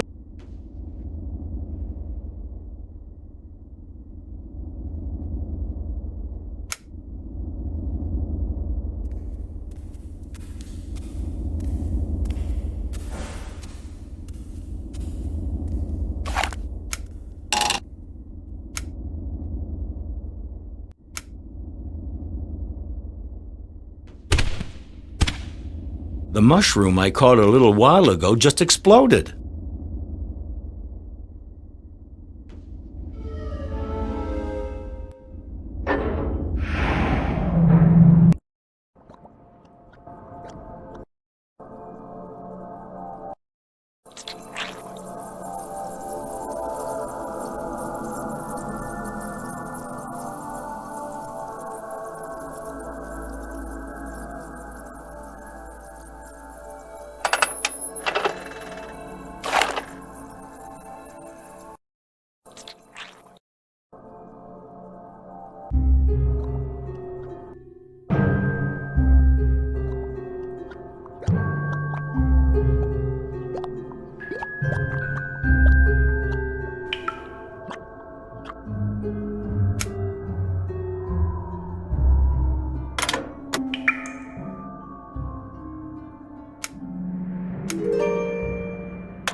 It's the fuel line of the machine.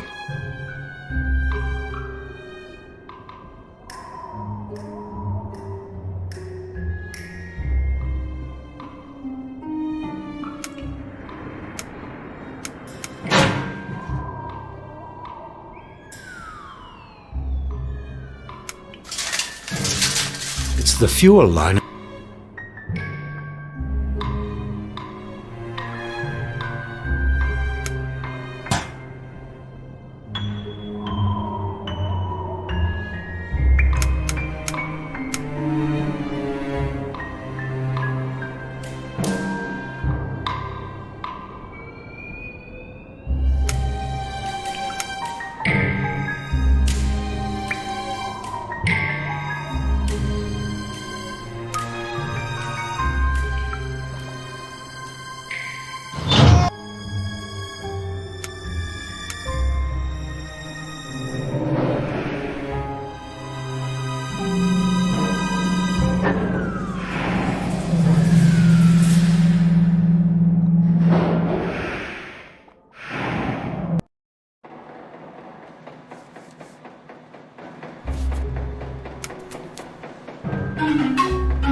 I'm rather satisfied with my last edition.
This machinery really needed to be greased.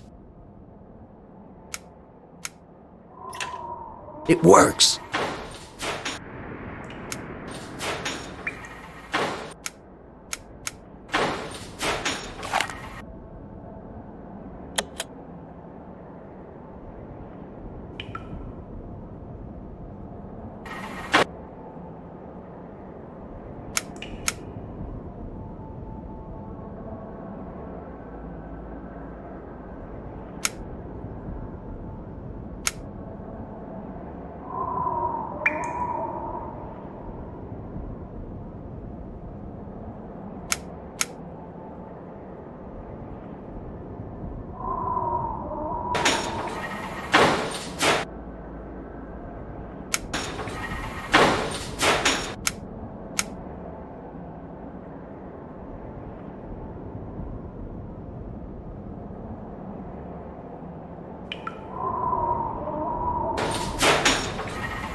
I need a key. The Supreme Ruler will not receive you. Return the objects you removed from the tomb.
I need a key corresponding to my merit. His lightning bolt, the Supreme Ruler, will examine your request.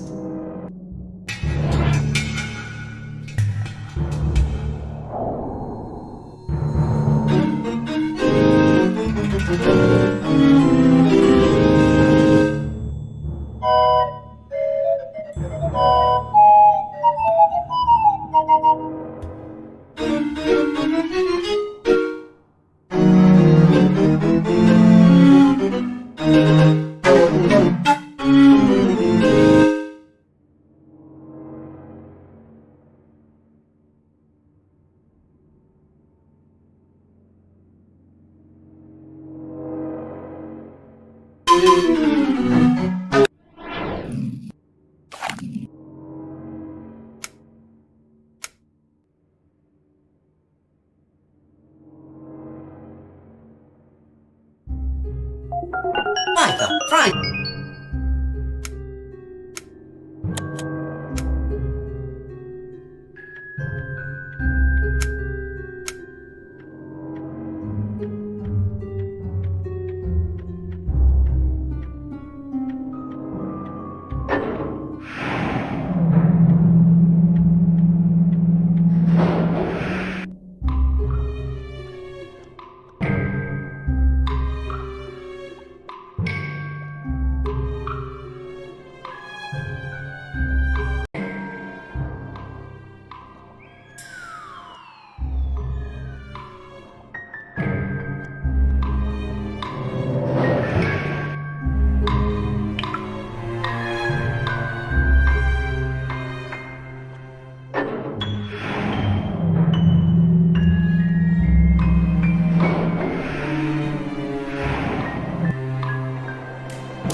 Caught in the rays diffusing from the ceiling, Michel Ardan is shrunk until he is reduced to the dimensions of the tiny archway that leads to the neighboring room.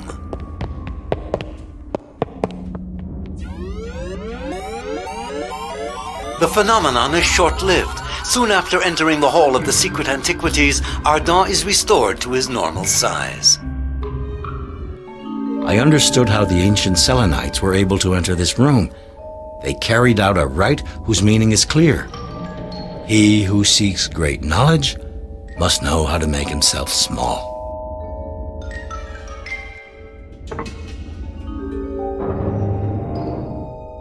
It's in far too bad condition to be salvaged. It's in far too bad condition to be... It's in...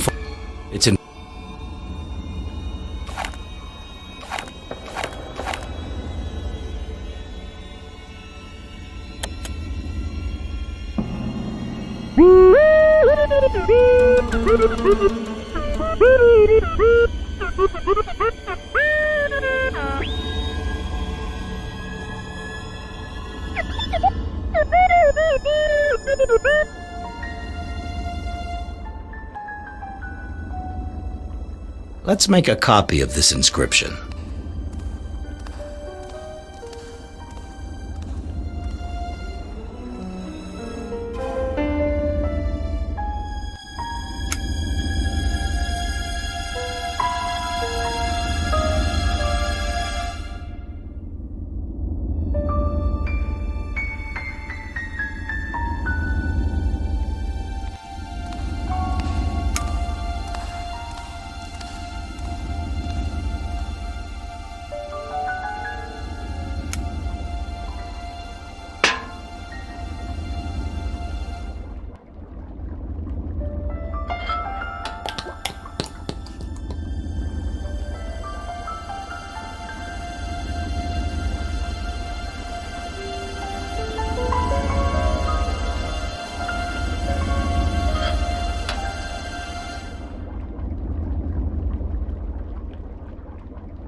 Michel Ardan spreads a coat of Calypso's paint on the shell to lower its weight.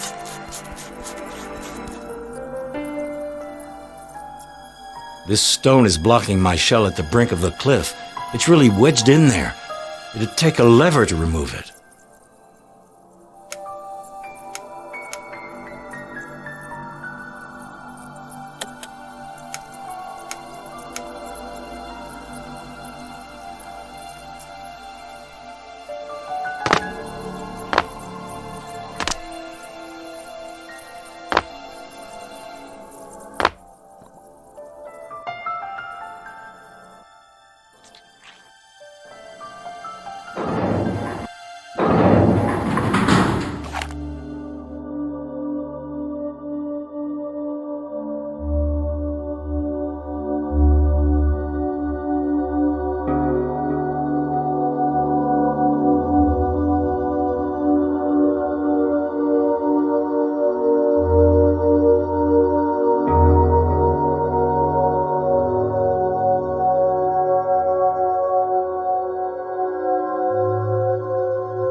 Michel Ardan removes the stone that was keeping his shell from tumbling over the cliff. Lighter, thanks to Calypso's paint, the shell glides rather than falls to the bottom of a grotto that's connected with the Selenites' underground network. Oh, I'm back to normal now.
That's my shell I can make out down there.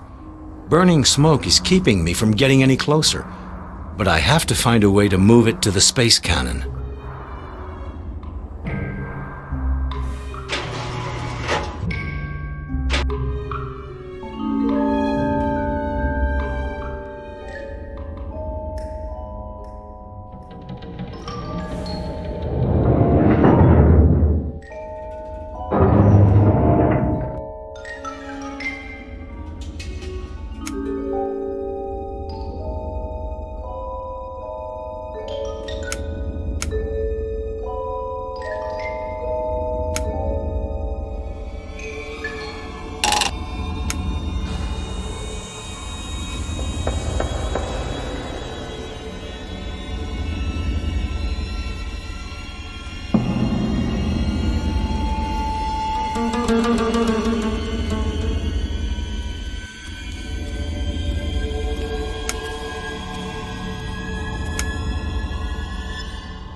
It's jammed.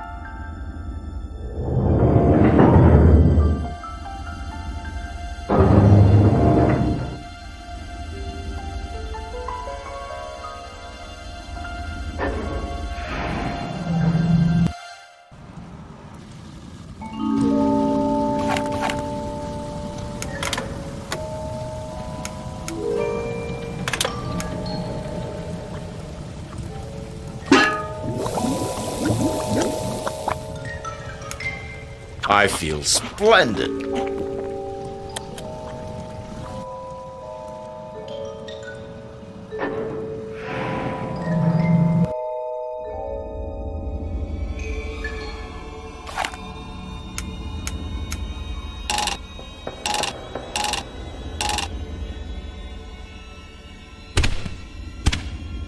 The mushroom I...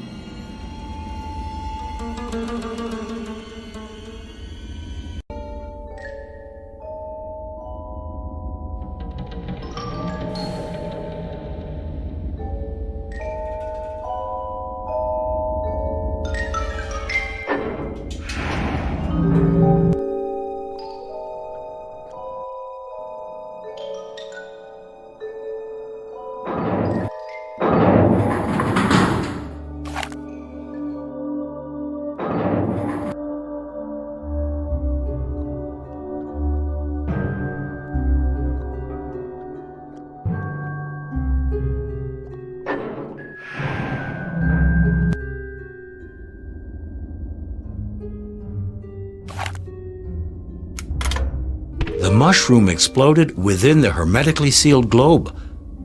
I'll be able to recover the spores.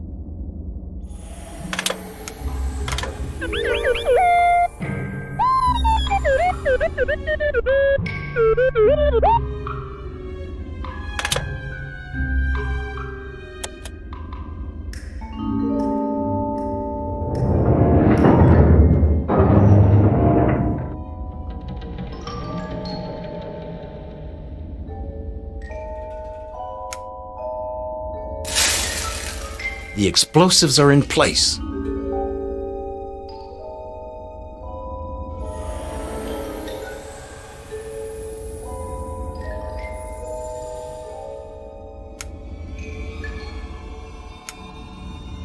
It's jammed.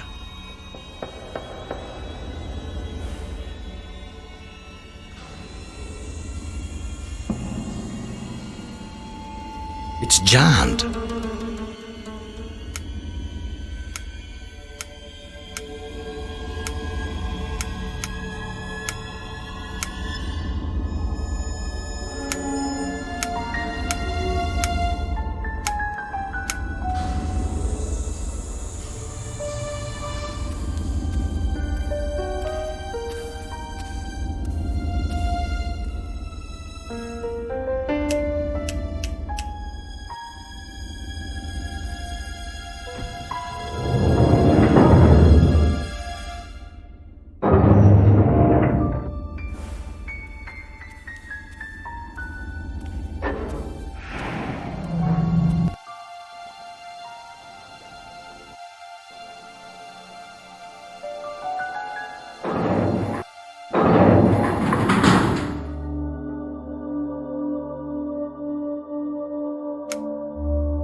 It needs more pressure.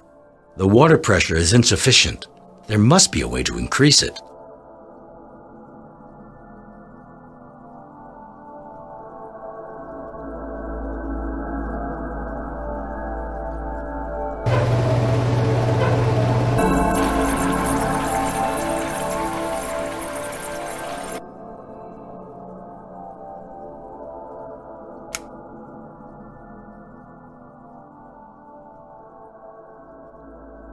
This machinery really needed to be greased.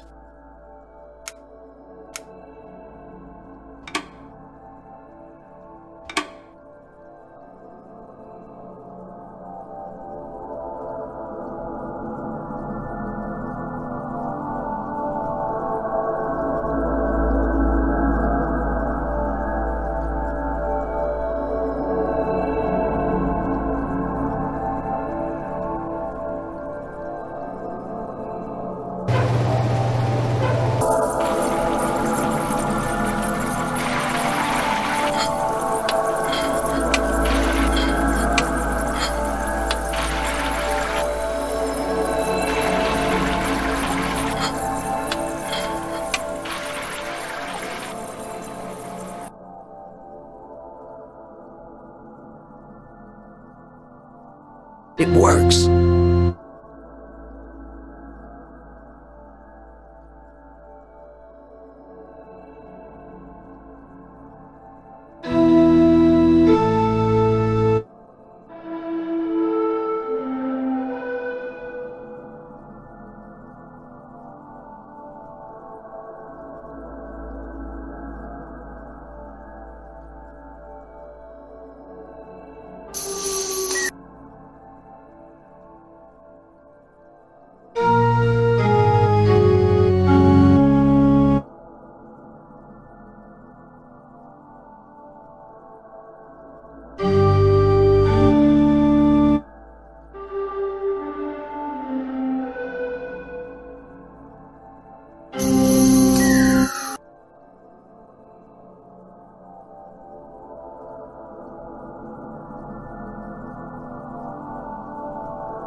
creature just staying there without reacting.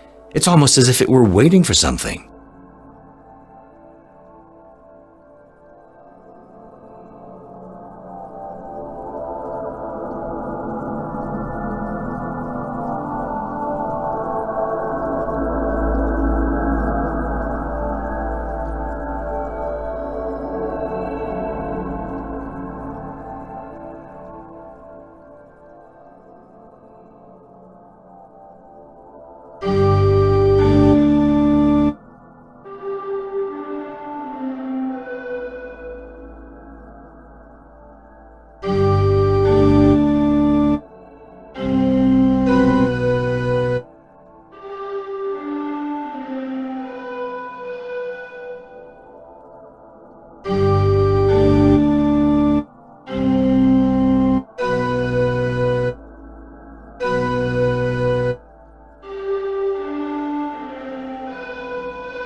As soon as the doors open, the lunar creatures rush through the opening to disappear in the depths.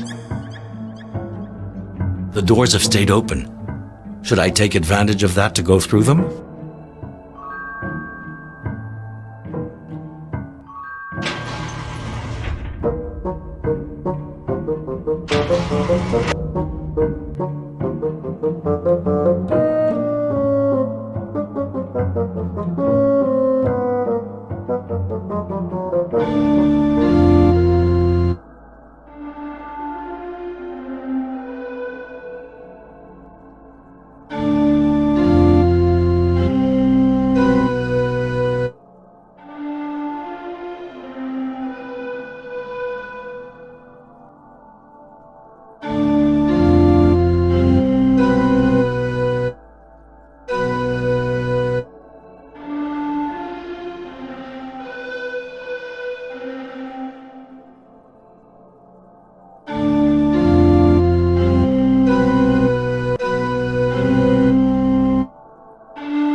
I'd better not get too close. Who can predict the behavior of a lunar creature?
creature erupts through the open doors. It crosses the grotto, deftly leaps from it, and goes off towards the forests of the crater. The doors have stayed open.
As soon as the doors open, the lunar creatures rush through the opening to disappear in the depths.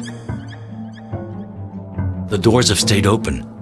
Should I take advantage of that to go through them?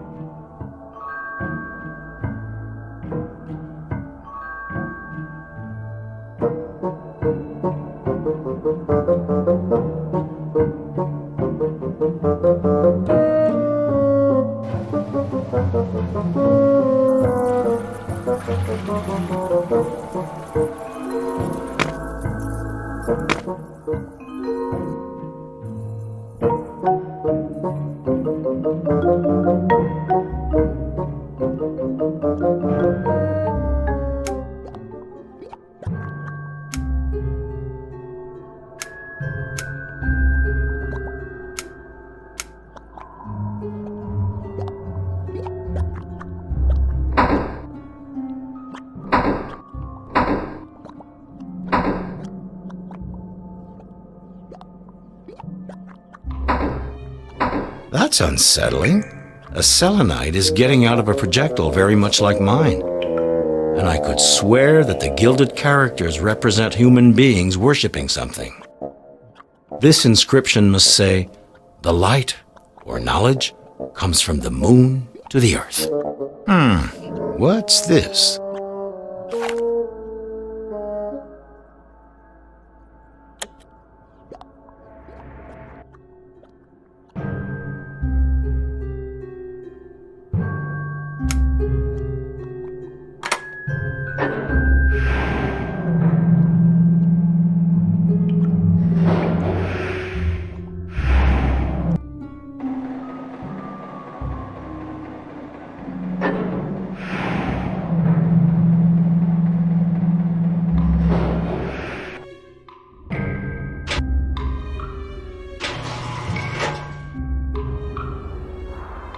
That yellowish gas with a stinging odor is chlorine.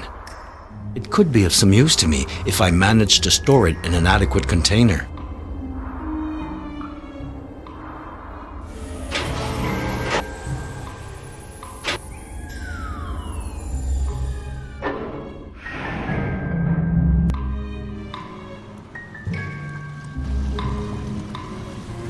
A healthy swig of water should wash out the stomachs of the Selenites and clarify their ideas.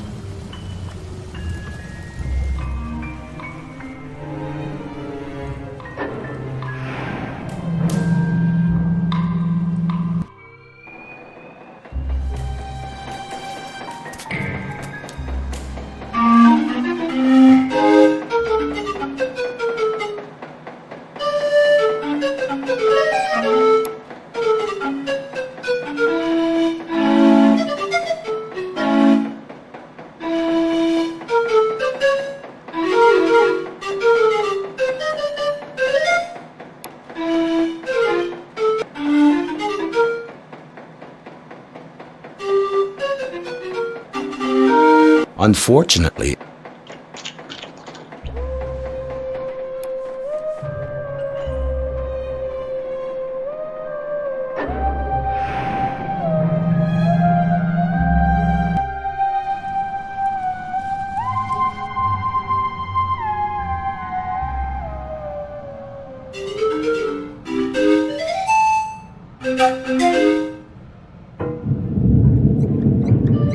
The exiles are going for the shell led by their shepherd. They're not bothered in the least by the burning smoke they encounter along the way and transport their light burden to the cannon. The job is done.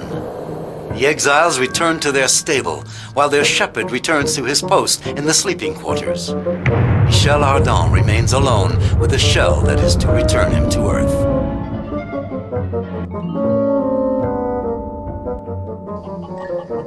He won't speak to me anymore. I think he's annoyed.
Do you want to sell this?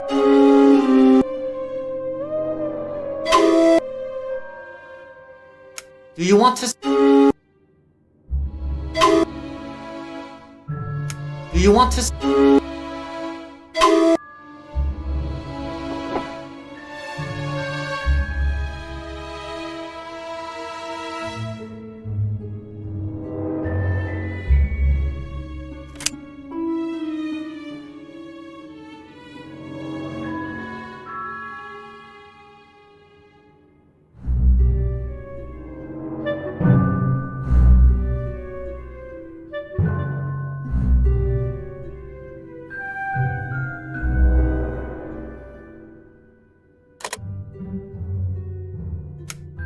Do you want to?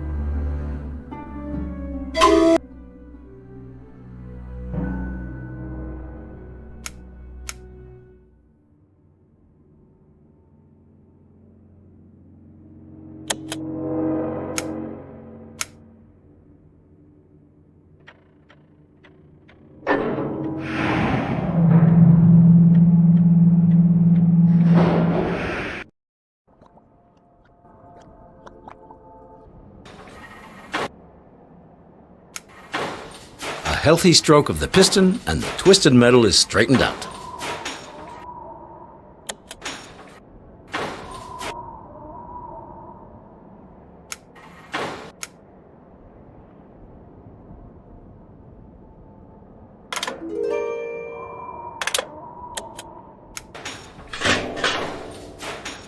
There's a piece missing here.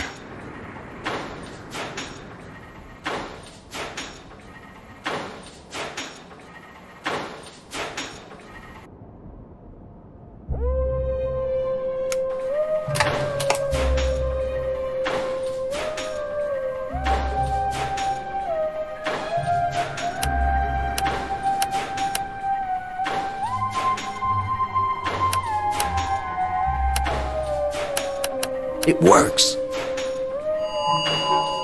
Ardan has just restored the operational capacity of an ancient lunar mirror capable of sending powerful light signals through space. Since our hero's departure, terrestrial observatories have kept their telescopes trained on the moon. Very quickly, they detect the signals and reply using the same method. A dialogue in Morse code is rapidly put in place.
The shell is almost certainly going to crash into the crater.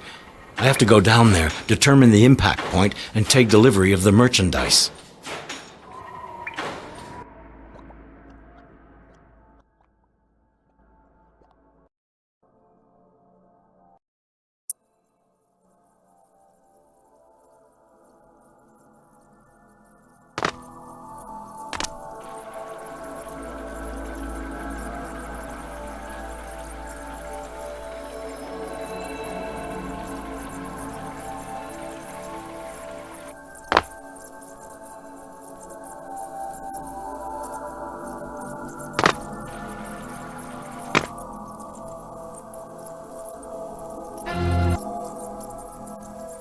These are the remains of a shell sent from Earth. The explosion of the supply ship has scattered the Earth plants I ordered. Apparently, only one variety of cotton managed to germinate by hybridizing with a local plant. Fascinating.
It's stuck. This machinery really needed to be greased.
Do you want to sell this object?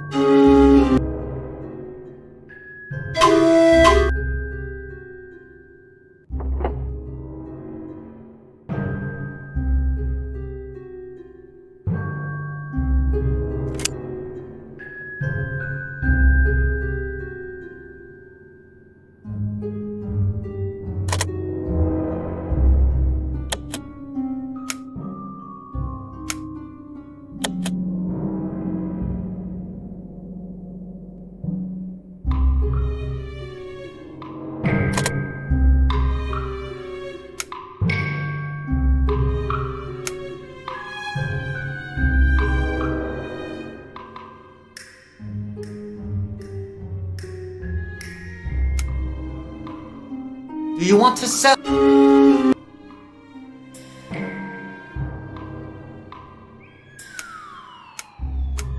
Do you want? Do you want?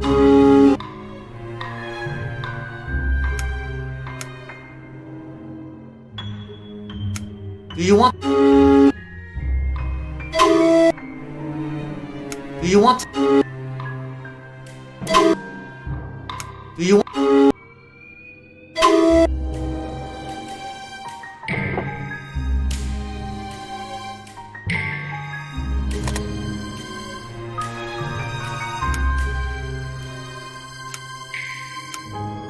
Do you?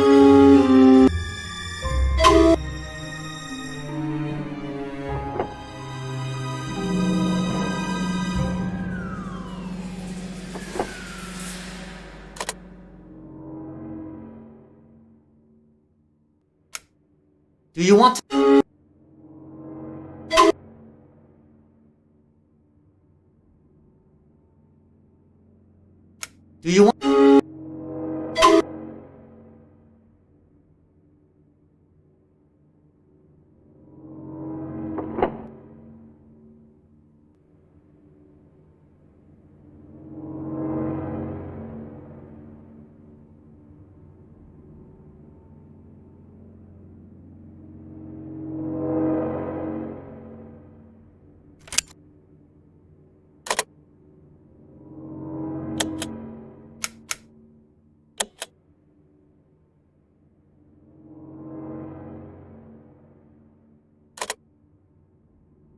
you want? Do you want?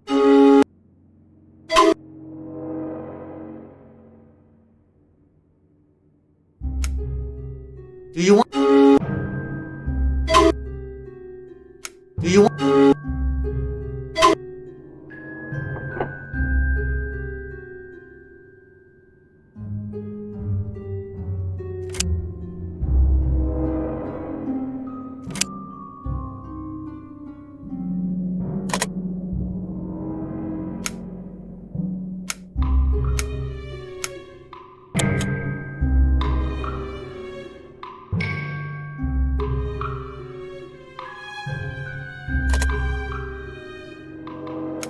Do you want? Do you want?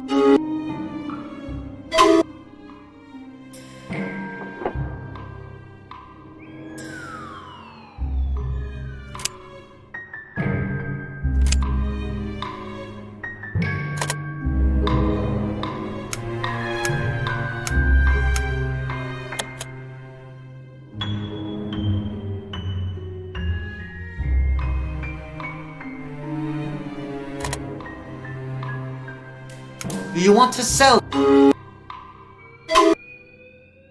Do you want?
Cross.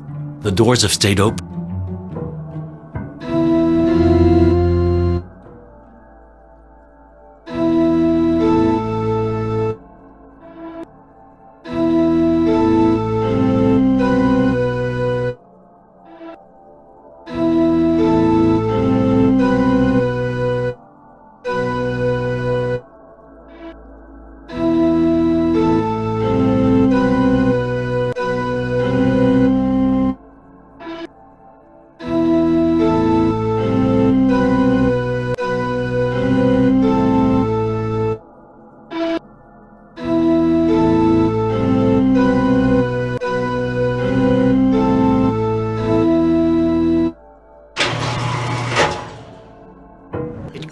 The doors have stayed open. Should I take advantage of that to go through them?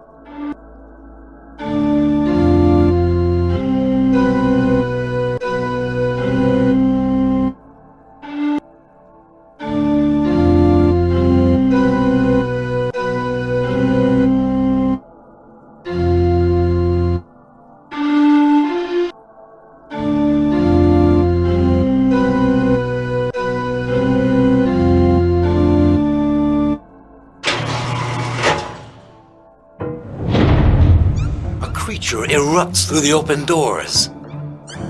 It crosses the grotto, deftly leaps from it, and goes off towards the forests of the crater.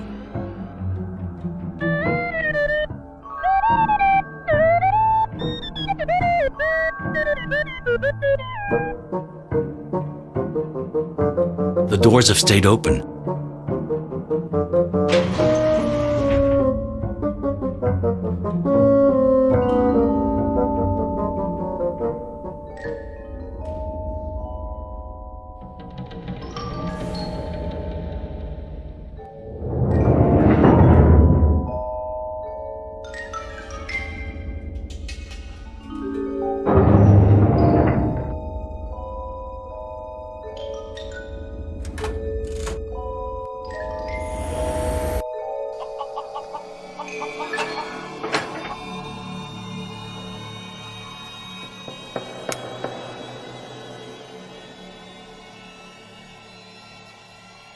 The forward and side windows aren't protected, but I think they'll resist.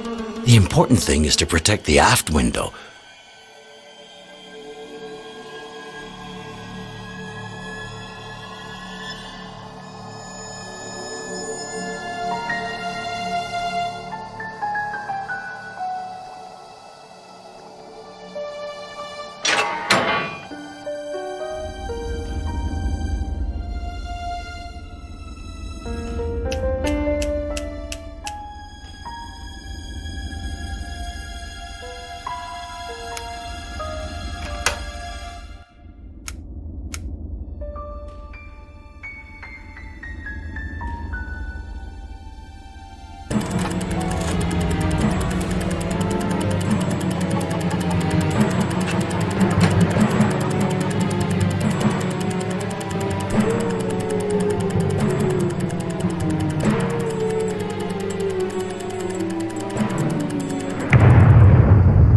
Michel Ardan has succeeded. Using massive stores of ingenuity, he's managed to leave the moon on his own.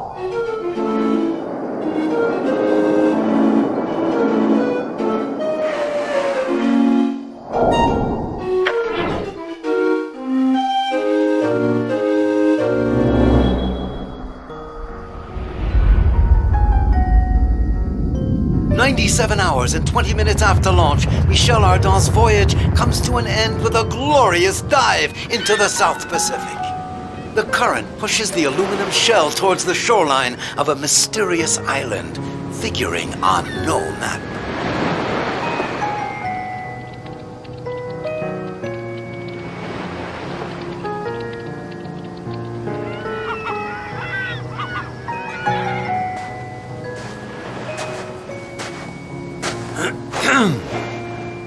Michel Ardan, I presume? Yes, that's me. And with whom do I have the honor of speaking? Call me Nemo. Captain Nemo. Thus, destiny has led our interplanetary voyager to the secret base of Nemo, the inventor of the celebrated submarine, the Nautilus. Will Ardan be able to persuade the captain to join him for a new journey to the moon? What measures will the Selenites take to protect their tranquility? Perhaps you'll find out in the next adventure.